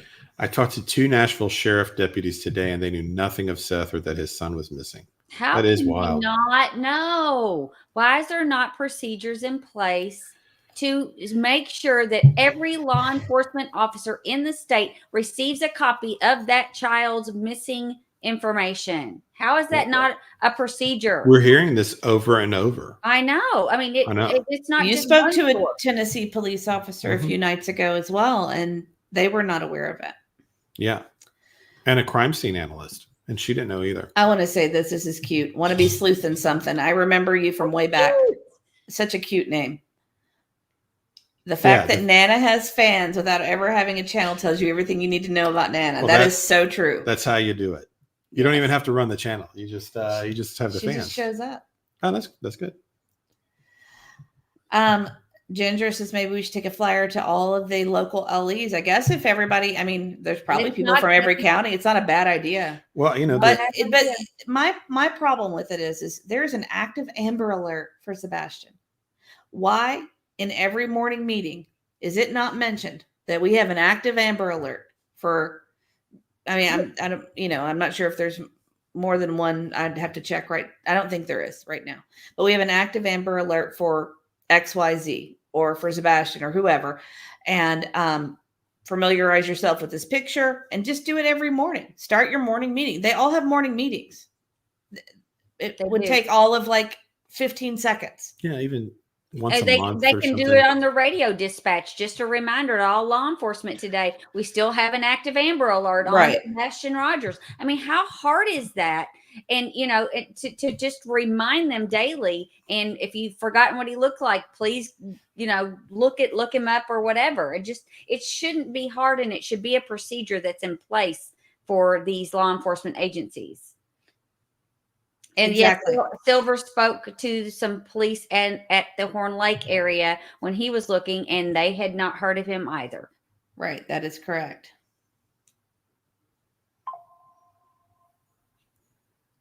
It was I'm Horn just Lake. reading through the chat. Sorry. So good. You guys are you got some really intelligent comments. This was one of the things about starting this. I did not anticipate was how much I would enjoy the community part of it, like hearing the thoughts from everybody and the chat and all that kind of stuff. Because I didn't really know, this whole world was new to me.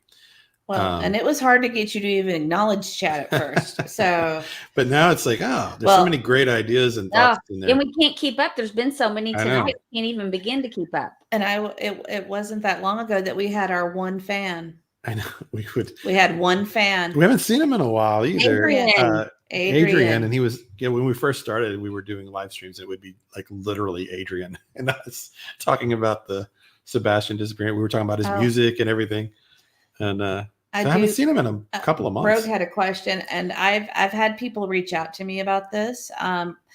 The E family, a lot of people are wondering about the interview room has taken down lives about Sebastian. Is that another rumor? I was just wondering. I have not personally checked. I haven't, but I have been. People have reached out to me about it. I have seen people commenting on it both ways. Comment that it's just a rumor that that the stuff he's done. Because the way the lab is they've got like all these different shows. They've got like the interview room, the witness box, and whatever. And he talks about Sebastian on a lot of those shows, but on his own specific one, he only has like one video, I think. So somebody was saying that was a rumor, but I don't actually know because I hadn't kept tabs of how many videos he did, and you never know about stuff like that. My hair looks weird. Sometimes people do those things to clear them out because they think there's too many videos for people to pick from, and they have different strategies on why they leave some up and take some down. But I wouldn't read much into it unless he said something, I don't think. By far the best channel. Grateful for a fun, honest, kind community that prays and supports each other. This is the only channel I have a membership to right now. Dreaming Really? I of didn't Blue know Skies that. and Sandy Beaches. Well, and you that's have awesome. a mug. You won a mug. Dreaming of Blue Skies and Sandy Beaches won our true crime trivia. With all due respect, Mr. E, you sound like Eric Craddock. We don't know what we don't We don't know what we don't know. I had said that phrase a week or two ago, and then I was listening to him. And I was like, oh, maybe that's where I got that phrase. I think it is where you picked it up because I had never heard you say that prior to that interview. Yeah, that's true. Oh, thank you, Car Guy. We appreciate you. Thank you for coming Car in. Guy. A lot of love for Nana. I think Nana might need to start her own channel. We've got a lot of new folks joining on and subscribing, and so the more the merrier on that. Like I said, the focus of the channel is always Sebastian's stuff. Whenever there's anything to discuss on it, we do cover some other true crime, but probably 80% of what we talk about ends up being Sebastian. It's because we keep getting drawn back in. We try to talk about other topics. We do. Well, we always think there's not going to be anything to talk about because it's like, well, okay, so this case is kind of at a standstill, and then you have stuff like this happen. Right. And there's a lot of people who say this doesn't directly relate to the case, but I think it does. In our opinion, it does. It definitely relates to the coverage of it. And it also, I mean, their testimony is sworn testimony. So if they say something and they go to trial at later dates, I'm assuming that testimony could be used as evidence. Mama Michelle, could you tell me what website? Because the website I looked at didn't have any documents attached. The court case info. I've seen it myself, but many are asking. If you could tell me what website you're looking at, because the one I'm looking at does not have any documents attached to it. It does have the that it was granted. Well, thank you, Dreaming. Oh, Dreaming. And also, Dreaming says this too, best coffee mug. And I have a lot of coffee mugs, LOL. I'm glad it's a good mug. I'm glad it's a good mug. You know what you for that. I'm gonna give you a big thank you video. It's a little long though, right? The thank you. Thank you so much. We appreciate you. Yeah, this is, if I could pick what happens next. Well, that's what I was clicking on, Mr. E. You got me. I was clicking on it too. I hope, Lisa says, I hope the Cold Case Foundation starts working on this case. Me too. I hope that's what it indicates. I hope that's what the bringing down of the videos, if that is the case. I wish Seth or a parent, or it could be the person that can say, hey, that nothing's happened. Could you please take this case? I don't know how long it takes to get them to take over, or what steps you have to go to, or to get who to take over? To get the Cold Case Foundation to take over. I don't know that it's exactly that. It's more like they try to work with whoever's investigating and kind of help move things along, more like an assistance. But getting them to agree for that, to accept the help, is the way they describe it. That seems to be the biggest obstacle, because, egos and all of that. And they may think that they've already got this case in hand, and then that they don't need the help. Tennessee Nurse says, I may have missed this and it is off subject, but any word on why Chris McDonough no longer has his videos related to this? I'm going to go there right now and see. I don't know, but I've seen people saying that was just a rumor, that everything's still there. And I've seen people say that these videos are down. So I don't know what the truth of that is. I could imagine a scenario where he might take them down because they said in their last video that they were hoping to be, that the Sebastian case was one that they were hoping to work on next. This and Summer Wells, and then a girl named Maya that I was unfamiliar with. I just realized that little E may not have followed my instructions to go to bed. So I'll be right back. Sure. I'm looking now. But is it possible that McDonough might pull down? They're all gone. Like he would pull down interviews because he has one from 2 months ago. Sebastian Rogers, missing what clues? That one's still on there. It was on. Let's see. Because they have so many shows over there, I can't even keep them straight. It was May 26th. He had analyst Steve Johnson, and it was what clues interview with his mom and stepfather may reveal. So that one is still up. But the ones he just most recently did, which was just like in the last week or so, there was one not too long ago, and it's not there. None of the other ones are there. So Rock and Rhonda says, I did see Chris McDonough say that there's a couple of announcements coming up. I really hope it's this case, because if you watch that, what we talked about last time was Dee Warner. That lady, the Cold Case Foundation, gave a big assist on that case and was a major part of why her body was found, and that all happened. And there were some parallels with Sebastian's case and that one. It's almost like looking into the future of what could happen, but we're like 2 years behind. If they get involved with this, because this is a solvable case in so many ways. There's too many.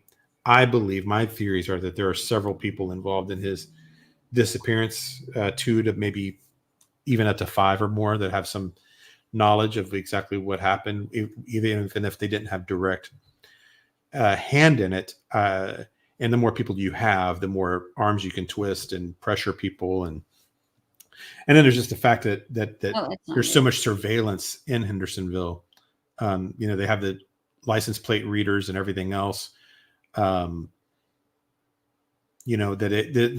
they have all kinds of evidence that we just don't know about.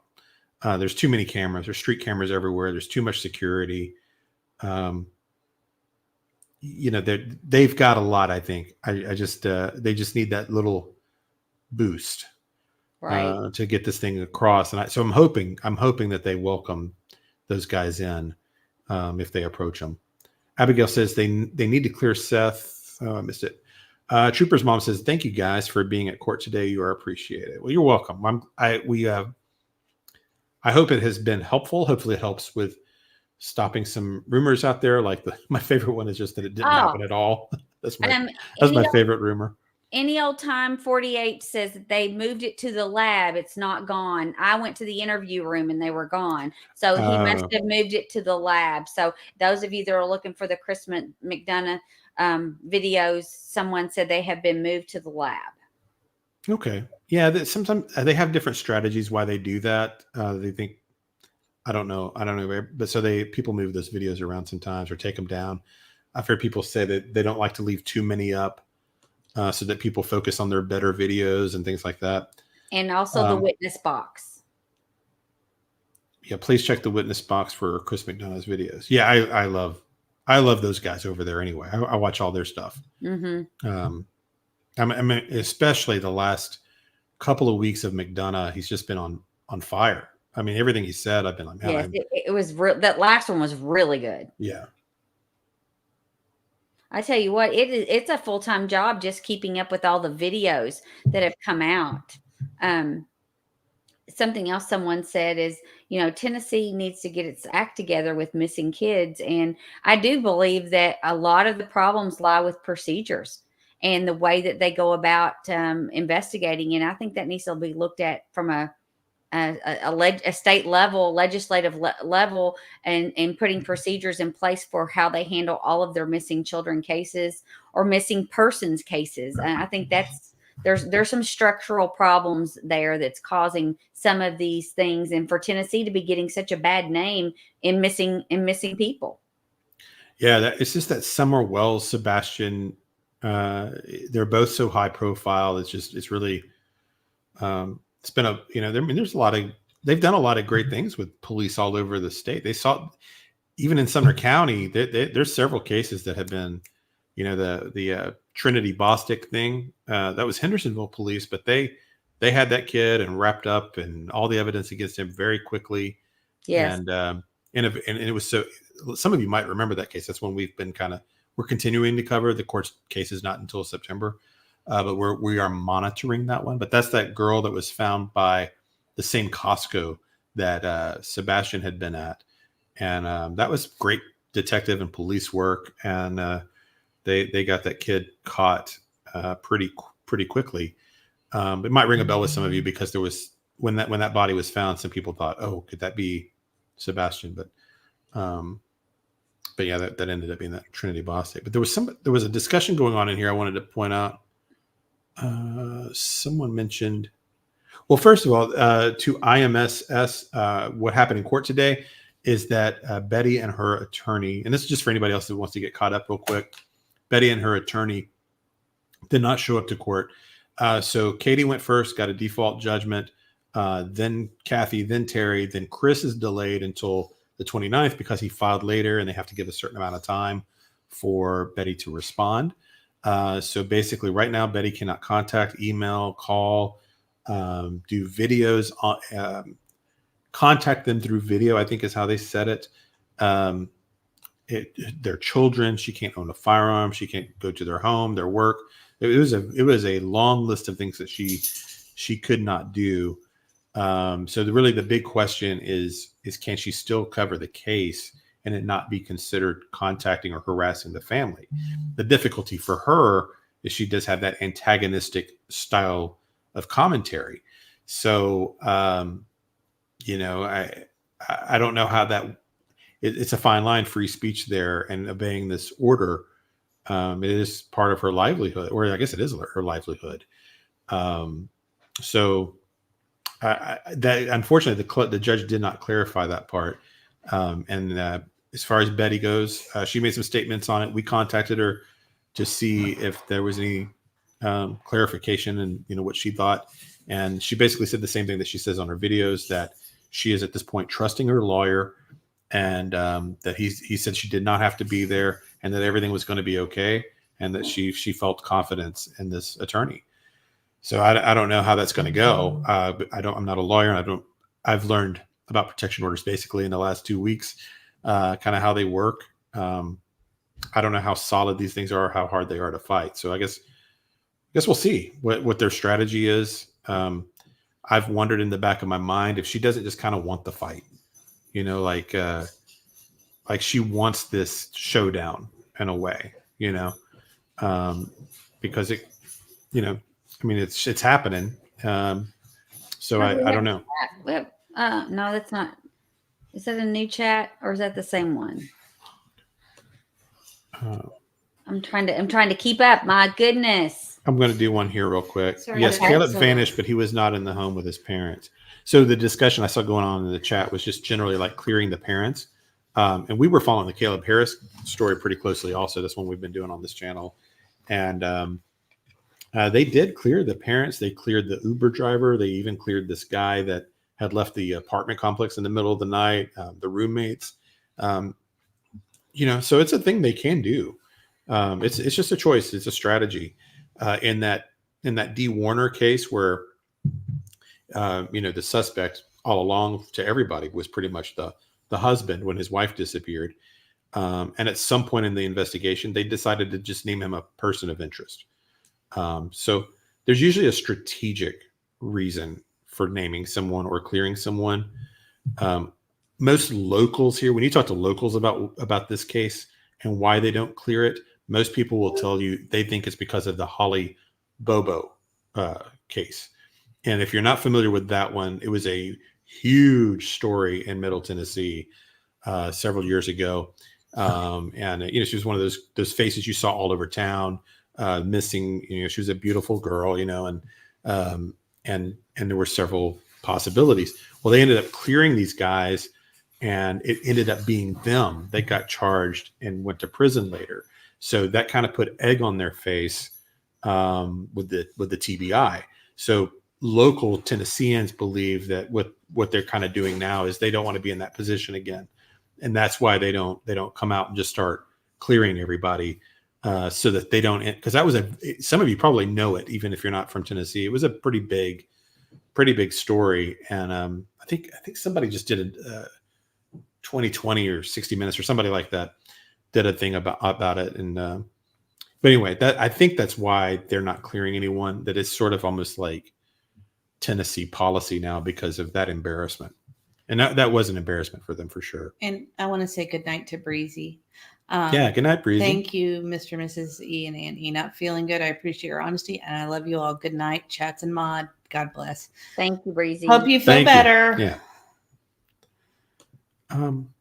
Well, if we don't have any, it is hard. It is. The Holly Bobo thing was terrible. It was terrible. Absolutely terrible. Somebody had a funny question. Sure.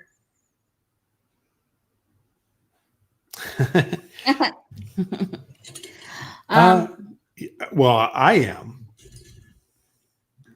Okay. I'm from Tennessee. You don't want to say what state you're from? It's still Southern. It's a Southern state. Yeah, I don't know. It kind of comes out at times. I've been told I have a heavy accent. You do. Sorry. You do.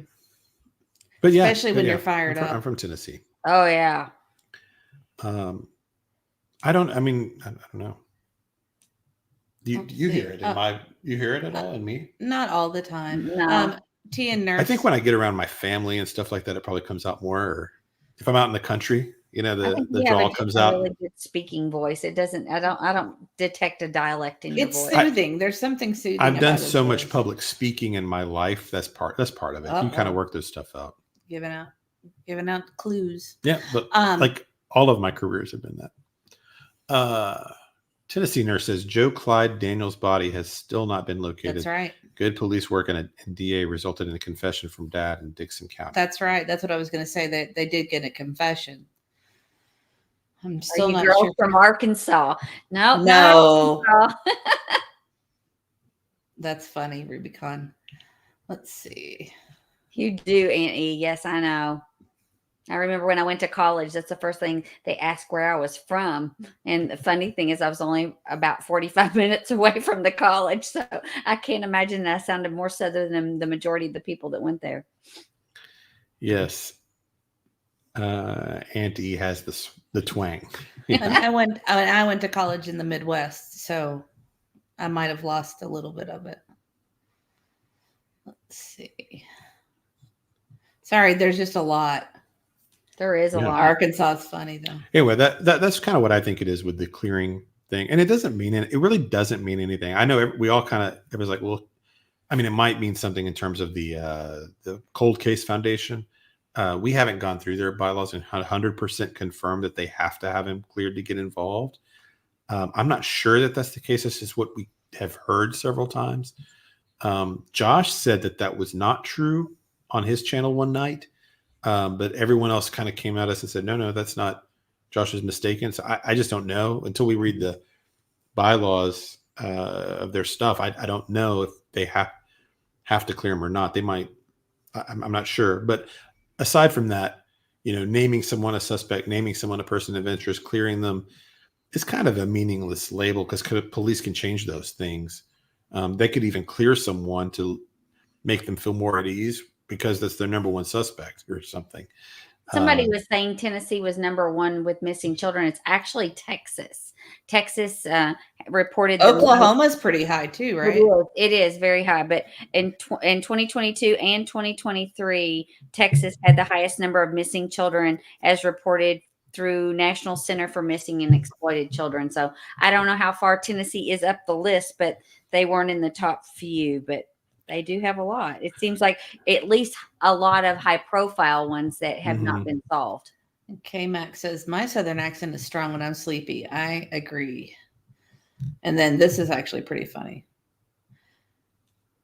Any old time 48 says, heck, I'm from a Western state, 100 miles south of the Canadian border. And people used to ask me all the time where in the South I was from. That's funny.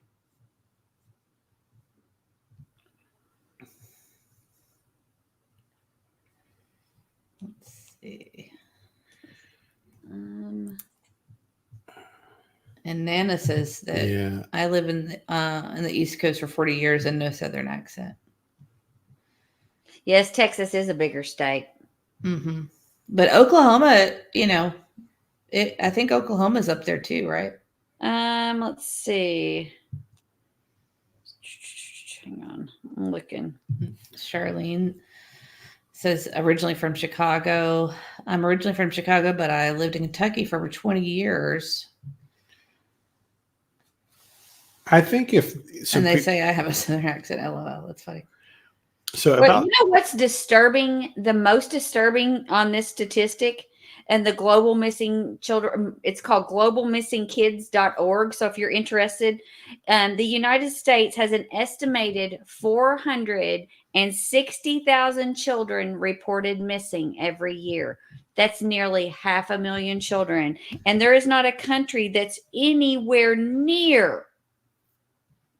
I mean, there's not even the next closest country is the United Kingdom and 112,000. So we have about 4 times more missing children in the United States than any other country. What does that tell you?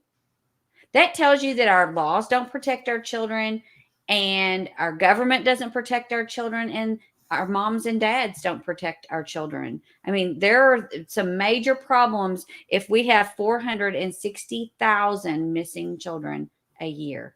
That's crazy. And then if anybody wants to look at that, it's called the globalmissingkids.org. And they have, statistics. That's crazy. And it's actually probably higher than that because I was looking at this once to see what the statistics were. And I think it was like what do you call it? An anthropologist that would do this kind of studying. And he was saying, well, but every county and state reports these things differently. Some don't have to report it at all. Some countries don't report it, but even Russia, 45,000 the last year that they reported it was in 2015, and they only had 45,000. You compare that to 400,000. Yeah, I'm saying that the United States might be much higher than that because, like, Oh yeah, I bet you're some right. don't report it. Some don't even I bet report it you're right. because it's a voluntary database that they enter into. So we really don't know the true number. We just know it's higher than what's reported because it can vary from department to department. Some states report all of them, and then some do it by county, and some just choose not to do it. So it's hard to know the real number, but I mean, it just by now that this is all on our radar. I see these missing kid things and people all the time. It's unbelievable. Just like in our nearby, all the time these kids are missing, and some of them come back, but some of them in there, that don't. Mm-hmm. I mean, how many stories have we seen about a body being found, and we're like, oh, is this Sebastian? And it's a different kid, that went missing in another county nearby that's not as high profile. And it is a thing. It's a big problem, and people don't like to think about it, I think. Do you want to read that one? Just thinking, why would Seth have to be cleared for the cold case to take over? Wouldn't they start at the beginning and come to their own conclusions? I don't know. I don't know if they need. I don't know. It would just. So didn't something happen where Chris? Because I didn't follow Summer Wells, but didn't Chris McDonough go out to the Summer Wells property to meet with the Wells family, initially thinking that they were probably innocent of things? And then once he got out there, he started to rethink. Once he saw the situation, I think he started to change his mind. So that might be part of why they don't want to get involved with parents until they're 100% there. Well, it says on here on their homepage, it says to submit a cold case. Are you a member of law enforcement? Are you a victim or a family member of a victim? You can submit your case to the Cold Case Foundation by clicking the link below and filling out the cold case application. We never charge law enforcement, victims, or victims' families for our work. We are here to serve. And so it sounds like to me that's just an application process that needs to be completed, and it's coldcasefoundation.org. Yeah, there was something I had read that law enforcement can invite them in. Right. Yeah. Mm-hmm. But it sounds like to me, a victim, a parent can submit the case for consideration. I wanted to address, I got time today. Welcome back. It's nice to see you. I'm late, but I have a question as a grieving parent myself, and condolences for your loss. How does a grieving parent look, referring to CP and KP looking like grieving parents? I'm just curious. She just, she was just. It's like a sad aura. Yeah. And you didn't say grieving. You just said they looked sad. Yes. They just looked sad. They looked worn out. They looked exhausted and sad. That's what it looked like to us. Like they both looked like they hadn't been sleeping. And they both just. And there was. They just looked sad. There was just not. Katie's lost some weight too. Yeah. You can tell. And to me, Chris looked like he had aged. A lot. So which. I mean, I don't, like I said, that in a way that doesn't mean anything, because you could explain those away as either through, the stress of guilt or the stress of a lost child, of grief. Yeah. But that was just our impression of it. And, on a lighter note, and I'm sorry, I got time. But yeah, I'm so sorry about your loss for your child. That's a nice guess. That's funny. Yeah, I'm not a pastor, but that's a good guess. You have that calming voice, and that he would have been a good pastor. He would have been a lot of good things. Instead of doing this, right? And here we are. Here we are. Sorry, I'm behind in chat. Let's see. Ruby Rainmaker says that 600 kids go missing a month in Tennessee. That sounds like a lot. That sounds like a lot. All right, Auntie, check it out. I'm checking it.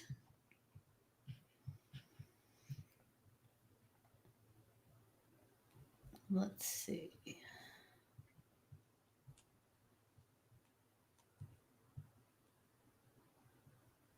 But that also sometimes it's just kids that are you know. Yes, a lot are recovered. Yeah. Mm-hmm. Yeah. I mean, a lot of them are back the next day or so, Well, it's really funny because or their custody issues, that's a lot Mm-hmm. of it too.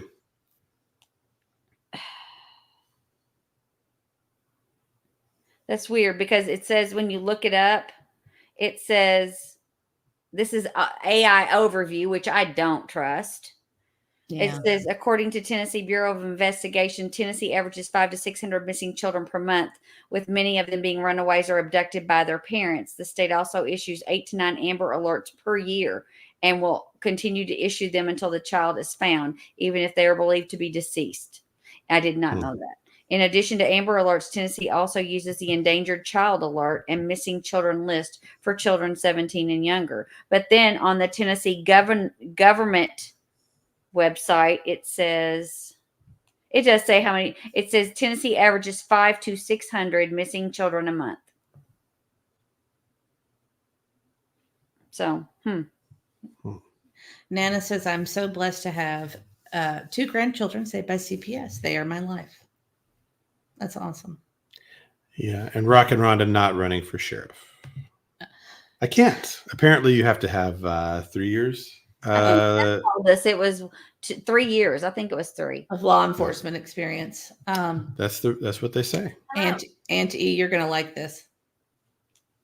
Did you make Surrey talk? Yeah, she just said hello. She is significantly high in noticeable children going missing. Auntie is passionate about this. Go girl, challenge the system, fight for the voiceless. I could do that. And I've thought about trying to get legislation, but I don't live in Tennessee. That's a clue where I do live, but I don't live in Tennessee right now. So I can't really push for that for Tennessee. But if I was in Tennessee, I would start working, trying to find some partners with state representatives or people like that. Start with your lower level politicians and work upward. And I know friends that have actually gotten bills that have been passed in other states just from kind of some perseverance and getting involved with the legislators and making it happen. It's pretty easy at the state level. The national level, of course, is a whole different beast. But at the state level, it's not as hard as you would think. That's kind of funny. Sorry. Maybe it was just his shirt. Not everyone can pull off orange. Could be. I don't know. It was just something in his eyes. I don't know what to say. I wish you guys could have all been there with us, but it was just something in his eyes. Don't want my commentary about his eyes. Yeah, no, I mean, I know. And, like I said, that's not the attitude I went in with. So, and I know I knew that people wouldn't like what we kind of felt, but that's just what it is. I know. Yeah, and I think you all are very empathetic people and you pick up on people's emotions and feelings and situations. And I'm easier. I can easily detach from that to try to see through it. And it's hard for you both in that way. I see that in other examples. I try to put myself in other people's shoes because I think that's the only fair way to look at things. So anyway. Somebody says if someone guesses your occupation, will you tell us? If they guess it, I'll probably pay them because don't say that. No. I will pay them. No, we don't need that. We don't need that. No, please. I'm just kidding. It's a joke, but I think it'll be very difficult for anybody to figure that out. Nana's going over to Brittany. I guess Brittany's getting started here, and we'll be wrapping it up shortly too. Yeah. So if you guys have any last questions about anything that happened today or anything like that, we're probably going to go here in a couple of minutes. When we'll probably be back. So our upcoming for us, we've got a friend of mine that's a retired Nashville detective.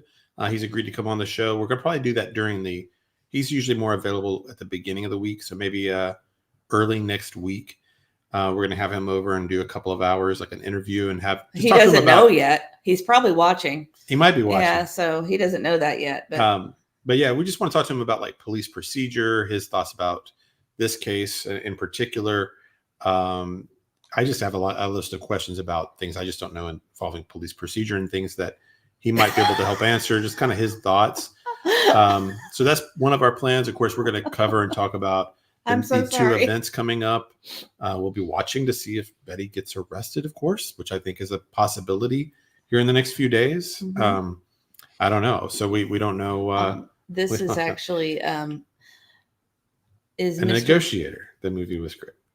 I don't know that movie. Nope, but this is my favorite. This is it. Biology professor. Want to be sleuthing something? Got it. 100%. You're gonna have to pay her. You ready? Let me see it. Oh, my That's money it. is safe in my pocket. Just going for the humor on that one. I'm just kidding. The discount. The answer there. Discount. That's funny. Fiverr.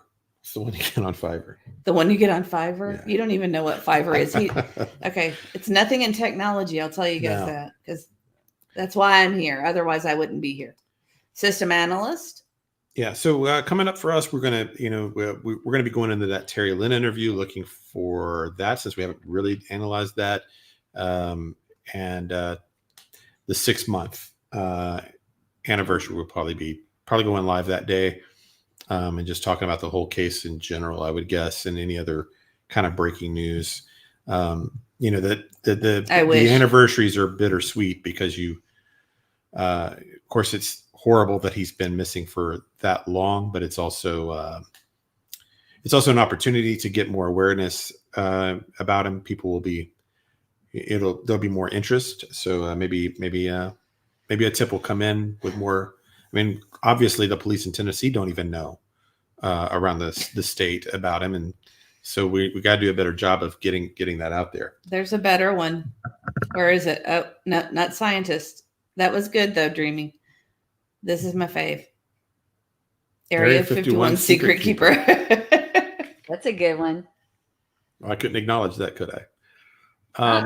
This one's not too far from a newscaster. His voice. He has that newscaster. That's what we're doing. We're kind of casting news.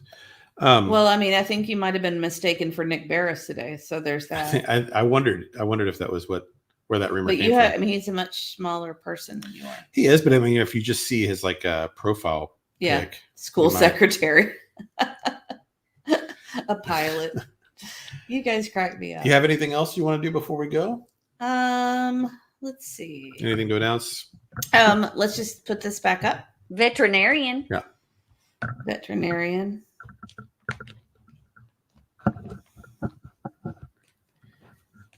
You want to just go through the dates again? Oh, yeah. So that's this coming Saturday at 2 p.m., the Fallen Brewery up in Clarksville, Tennessee. They're going to do a ride for Sebastian. They're donating the proceeds to Michaela's Mutt Motel. Any of the profits, essentially, is what they're doing. And because Sebastian was such an animal lover, that was the idea there. Meet at 2. The ride starts at 3. The vigil will be at 5 o'clock. Includes a T-shirt, wristband, and I think like a hot dog or meal or something like that. And it looks like Seth will be there as well. So so that another nice awareness day for Sebastian. And then of course there's the on the 26th there is the I always get this wrong. The voices, the gathering of voices. I don't know why that does not roll off the tip of the tongue for me. But that'll be on the 6-month anniversary, and they're going to do that outside of the Sumner County Sheriff's Office. I believe it starts at 9. Starts at 9 o'clock, and I think 9 to Bullhorn 12. Betty's supposed to be there. I don't know if is Seth doing that? I have no idea. I'm not sure if he's going to that or not. But I know he said the vigil, but I don't recall him saying that he was going to be at the Gathering of Voices. I don't believe I haven't heard if he has. Karen had a question before we hang up. If you don't follow a protective order, is it a felony? I don't think it's a felony. Hey, Sandy, thank you for sticking with us. I'm sorry that it's almost 4 a.m. I'm sorry we kept you up, but we're glad you were here. Yes, thank you. And I don't know. That's a great question, Karen. I'm not sure. I don't know. I know they did say something about it being federal. Everybody's saying it's a misdemeanor. Okay, it is a misdemeanor. Rock and Rhonda, new member, welcome. Oh wait, I think you were a member. You may have renewed. Welcome. I still have to do our thing. Confetti bursts. Yes. And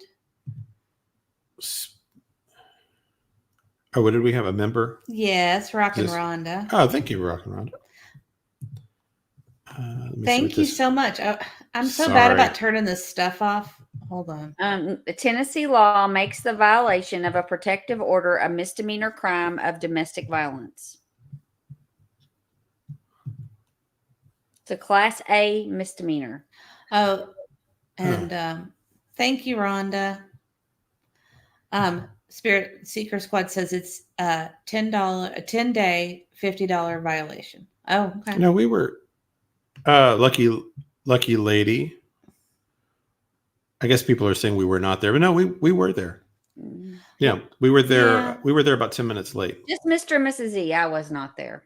Yeah, Auntie was not there. We sat were in the back of the courtroom, and actually, there were we spoke with other people that can confirm that, so that were there. So we know, yeah, but I mean, if you would, what would you like to know? Ask me any question because I could tell you everything. yeah. I could even tell you what the other YouTubers in the room had on, if you'd like to know.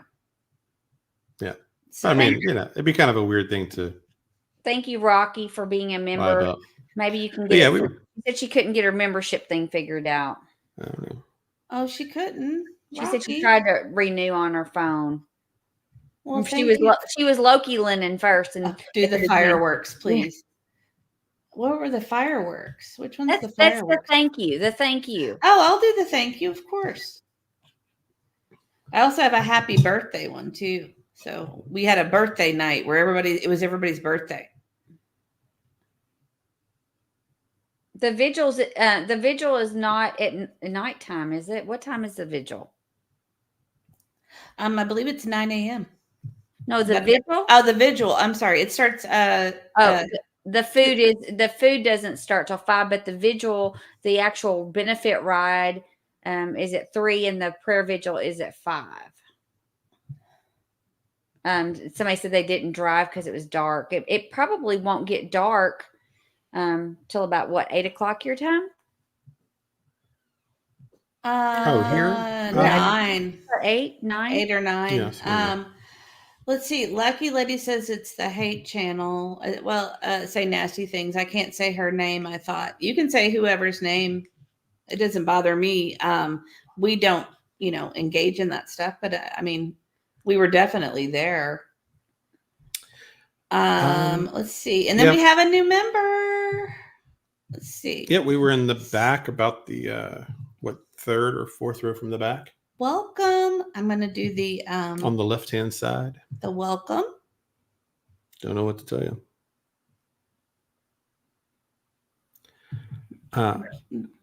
There were people that, I mean, that we I talked understand with. people being skeptical. We were even stopped coming out of the courtroom by There's so people many- who know our channel. Yeah. Oh, okay. I can tell you that Cluminati was there with her fiance, and he was wearing overalls, and she was wearing a black shirt. She had her hair up, Yeah, she was and they were sitting about towards the front, like maybe the second or third second row or from the third front. row. Yeah. Yeah. So yeah, she was there. She was. I didn't recognize you. And- You did, because I'm terrible at recognizing Yeah. people. And where we were sitting, Cluminati, like we said, was about the third row. There was a blonde lady that was in front of her. She was in the front row or second row, which we were curious if that was the lawyer or the detective. We were told by someone else it was a detective, but not 100% sure. The bailiff went to that person several times and talked to them. The bailiff had brown hair, and it was a female. Yeah, Chris could actually confirm, because he looked back at us like 3 times. Yeah, Chris could you wanna confirm ask- that we were there if you'd you like could to ask ask him. Chris. I'm going to guess he knows who we are, maybe not, and no ill will towards any of those people. Mm-hmm. Yeah, no ill will. It's just, and we came in late, and then we left. Like I said before, the thing was over because we did not want to have any encounters. So that was our choice. Yeah, I mean, we kind of considered just walking up and introducing ourselves, but just thought the stress of the day for everybody and everything, it just may not be the right place to do that. But No, it wouldn't be the right time to do that. But yeah. So no, we're not making up stories. What else could I tell that But was good? Okay, so where Cluminati was seated, to her. Can you see my hands? He was to her right. He was sitting to her right. Yeah. And they were sitting on the left side of the room in the visitors area, and the Proudfoots would have been diagonal in the front row, all four of them, and it was Chris with his arm around Katie, and then Cathy, and then Terry. Yeah. At least that's how they were at the beginning of the thing. Yeah. I mean, So I don't know how much more we can. More descriptive. It was courtroom D. Yeah. What There's else? the top left hand. There were. We went to the wrong one first. Yeah, and we talked to 3 officers coming in at the There was a security lady gates. bailiff at the back. There was a lady bailiff. And a guy at the front. Mm-hmm. Might have been 3 in there at one point, but there were 2 for the most part. I think. There was a man who was at the front that was. I couldn't see what he was doing, but I think he was kind of the stenographer. But it doesn't matter. People don't, will that cut it? Probably not, right? Maybe not. Yeah. Well, and someone that was in the very front may have not ever turned around until after you left. They didn't see us at all. Had we stood up when they said, "Is anybody late?" they would have definitely seen us. So we did not. So the judge at some point, he was like, "Anybody else late?" Yeah, this starts at 9:00. If any of you are late, please stand up or something. This one lady stood up, and we're just like, just looking at our notepad. There was no way we were standing. No, we just kept point. our heads down. We just kept our heads down and kept going. And he was going to have to single us out for us to stand up because we just didn't know what would happen then. Yeah. Well, I guess Mr. and Mrs. E have made it big now. They are a topic of the hate channels. Laughing. Well, I mean, we don't. I the thing is all you have to do is come over here and you can realize that we don't fabricate anything. Well, I don't have anything against her anyway. And but if she has a question, she could email us. We actually watched her channel today, and she was telling the truth. I mean, there was nothing. Yeah, what she said lined up pretty much with what we were saying. So I'm not even. We had a couple of details they kind of picked up that I didn't. Well, they had more. They were more opinionated about what happened than we were, for sure. But what she said as far as the factual part, the factual stuff, it was 100% accurate from what I could tell. Yeah. So, Southern Queen, welcome. Thank you so much. But I'm pretty sure you could just ask. They could just ask Chris if they're curious. I'm pretty sure because he looked at us like 3 times. Mystery locked eyes with Chris.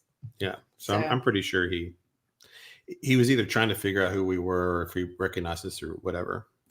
Welcome, Southern Queen. That is so sweet of you. Welcome.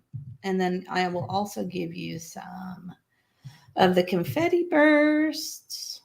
Thank you so much. That's so sweet of you. But yeah, I mean, I'm happy to answer any questions. But we're not going to get involved in all that stuff. But all you have to do is come over and watch us. Yeah. And, the title was not referring to them either. It was just, we were really there. So that's kind of what we had seen at other places, people making claims about being, and they were incorrect. Yeah. They were, that it didn't happen. Yeah. That that was when we heard earlier in Justin's chat is that, no, it didn't happen. There was no court today. Yeah. So that affected our title. Wild stuff. And as far as you all saw, no one had their phone taken away. Is that correct? Yeah, but we could have missed it. I just didn't, I don't know. Somebody might have, but I didn't see that. The lady that was texting on her phone, the African-American lady that was texting on her phone was to the right of us, almost directly to the right of us. And she stood up, the bailiff said something to her. She stood up and went out of the courtroom. Is that how you remember it? Yeah. If she took her phone, I didn't catch it, but I wasn't thinking much about it. I just saw them go out. I just thought she was asking her to go out and finish her message outside or whatever. And we might have been oblivious because we were literally trying really hard to, here's my notes, for goodness sake. Yeah, we were basically, because we couldn't have recording. So we were head down in the notepad a lot of the time And you said the bailiff did check for phones and check regularly for people. They didn't even want you touching them. They eyeballed me for like the phone. I believe Auntie called me and I was like, it was vibrating. It was making noise. And I kind of looked at it to see who was calling and put it back down. And it was me because I was like, "Are you guys there?" Because that couldn't get a hold of you, and I was like, I think they're there. I just had a hunch. Oh, I don't know who that is. Maggie Murdoch. I don't know who that is. That's Alex Murdaugh, the one he killed his wife and his son. The one I've been studying and going through the entire. Yeah. You do kind of favor her a little bit. You do. Especially with your hair down, but your hair's lighter than hers. But you do kind of favor her.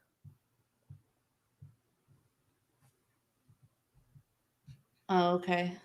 Oh, is that what was going on? Oh, okay. Well, that makes Abigail sense. says someone was in court telling truth, everything that was going on, and he was live. Now I know who it was, Clue. I don't see how she could have been. She didn't seem like she was on her phone. I'd be surprised because she was so close to the judge. Yeah. I don't know if she could. And I'd be really surprised if it were her. I mean, I don't know. I mean, if there was someone doing a play-by-play in the courtroom, they were really sneaky and did a great job because it was not obvious. Because there were a few people that they had kind of would walk through in motion for you to get off the phone or whatever, and then that one lady they took her out the back. But Seashell wants to know if anyone can go to the court hearings. Apparently, because they didn't. There was a sign outside that said if you're here if you're here as a petitioner or a defendant. Right? Is that what it was? Defendant? I don't know if that's the right word. Witness, I think Witness. That's what they said, yeah. Sign in and please sit to the right. And basically anyone else that's just watching, go to the left. Yeah. It's another question. Comment. My question is, what did they have for proof? I don't think BHB would email or text them. She never went to their door. Maybe those cameras they now have would capture her doing it. No, I think she did in Tennessee one time that we're aware of. They didn't have to present any proof because she wasn't there. So that it was called a default judgment, and it was because there was no one to speak on her behalf. So it was a default. Yeah, we just don't know. And that's the word they used, right? Yeah, I think default was how he said it. Mm-hmm. Yeah, but it's tough when you can't record. You're just taking notes and trying to get as much as you can, and it's all going fast. And but I think we got the pretty good essence of it all. And Rogue says, "I'm doubting she has an attorney." I mean, she did say she had an attorney. We just have to go with her word on that. Time will tell. So that's just kind of how that goes with that. The truth is always revealed eventually. Yeah. Let's see. Yeah, Lucky Lady says, I don't think it was her, someone doing it because Truth kept giving updates every few minutes from someone. I don't know. I only could see the back of them, but they didn't appear to be like on their phones or anything. And that, like I said, that the lady bailiff was all over everybody. She was watching. And they had the bailiff up by the judge too. That would have been right. It would have been a pretty conspicuous spot. So, I mean, maybe they were, but I don't know. It would have been hard. It would have been hard for anybody in that room because they were really monitoring it. So you'd have to be pretty sly to have messaged anything out. I was scared to touch my phone at all. Every time I didn't even think about it. Mine vibrated twice, and I was like, man, I just right. That's the only time I did mine, and I didn't even think about it. It was just kind of an instinct. Yeah. So, but at any rate, I think we're going to wrap it up. I'm glad we went. It was interesting to see how the whole thing happened, and just kind of have firsthand ourselves, and not have to wonder from other sources if things are how things played out. Well, I appreciate you all being here. Thank you so much for the all the subs that came in tonight, all the new members. I hope you have found a home here with us to talk about this case and some others. Mm-hmm. This is always kind of our approach to things, is to try to keep it fact driven, stay away from the rumors, brainstorm. We're open-minded in this little corner of the internet. And do you have anything else to add? No, I don't. Well, we love you too. I got time today. We appreciate you. Any questions you have about what happened today that we didn't get to after this goes for the replay crew, just ask those questions in the comments. Mrs. E at least answers. I try. Reads Well, at least. I've slowed down, to be honest, because they've been overwhelming. Yeah, but we do read and respond to a lot of them, or Mrs. E does at least. I try. So we'll try to answer the ones that we can if you're catching us on the replay. But thank you guys. We appreciate you coming in. And thank you to our mods. Thank you to our members. Yeah, I'm sure you guys had your hands full tonight. It was a very passionate kind of topic. So I appreciate you keeping it great there in the chat. And I appreciate everybody for respecting our wishes to not bash other creators, because that hardly happened at all tonight. And there were a ton of people here. So we appreciate that too. It was a great night. Yeah, it was a very interesting and a great conversation with everybody. We'll probably be back sometime early next week, I would guess. Yeah, we get busy. Yeah, thank you, Sweet Tea and Sunflowers. Thank you so much. And great name there too. That's cute. Well, thank you guys, and good night. Good night. Good night, everybody. We'll see you next.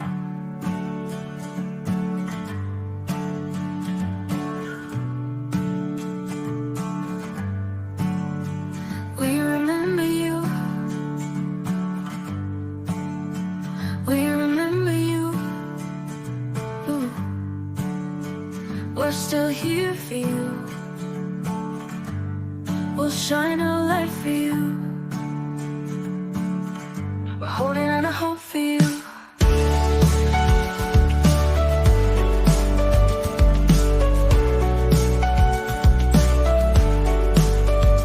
We remember you. We remember you. Ooh. We're still here for you. We'll shine our light for you. We're holding on to hope for you. We're holding on to hope for you. Ooh. We remember you. We remember you. We're still here for you. We'll shine our light for you. We remember you. We remember you. We're still here for you. We'll shine our light for you.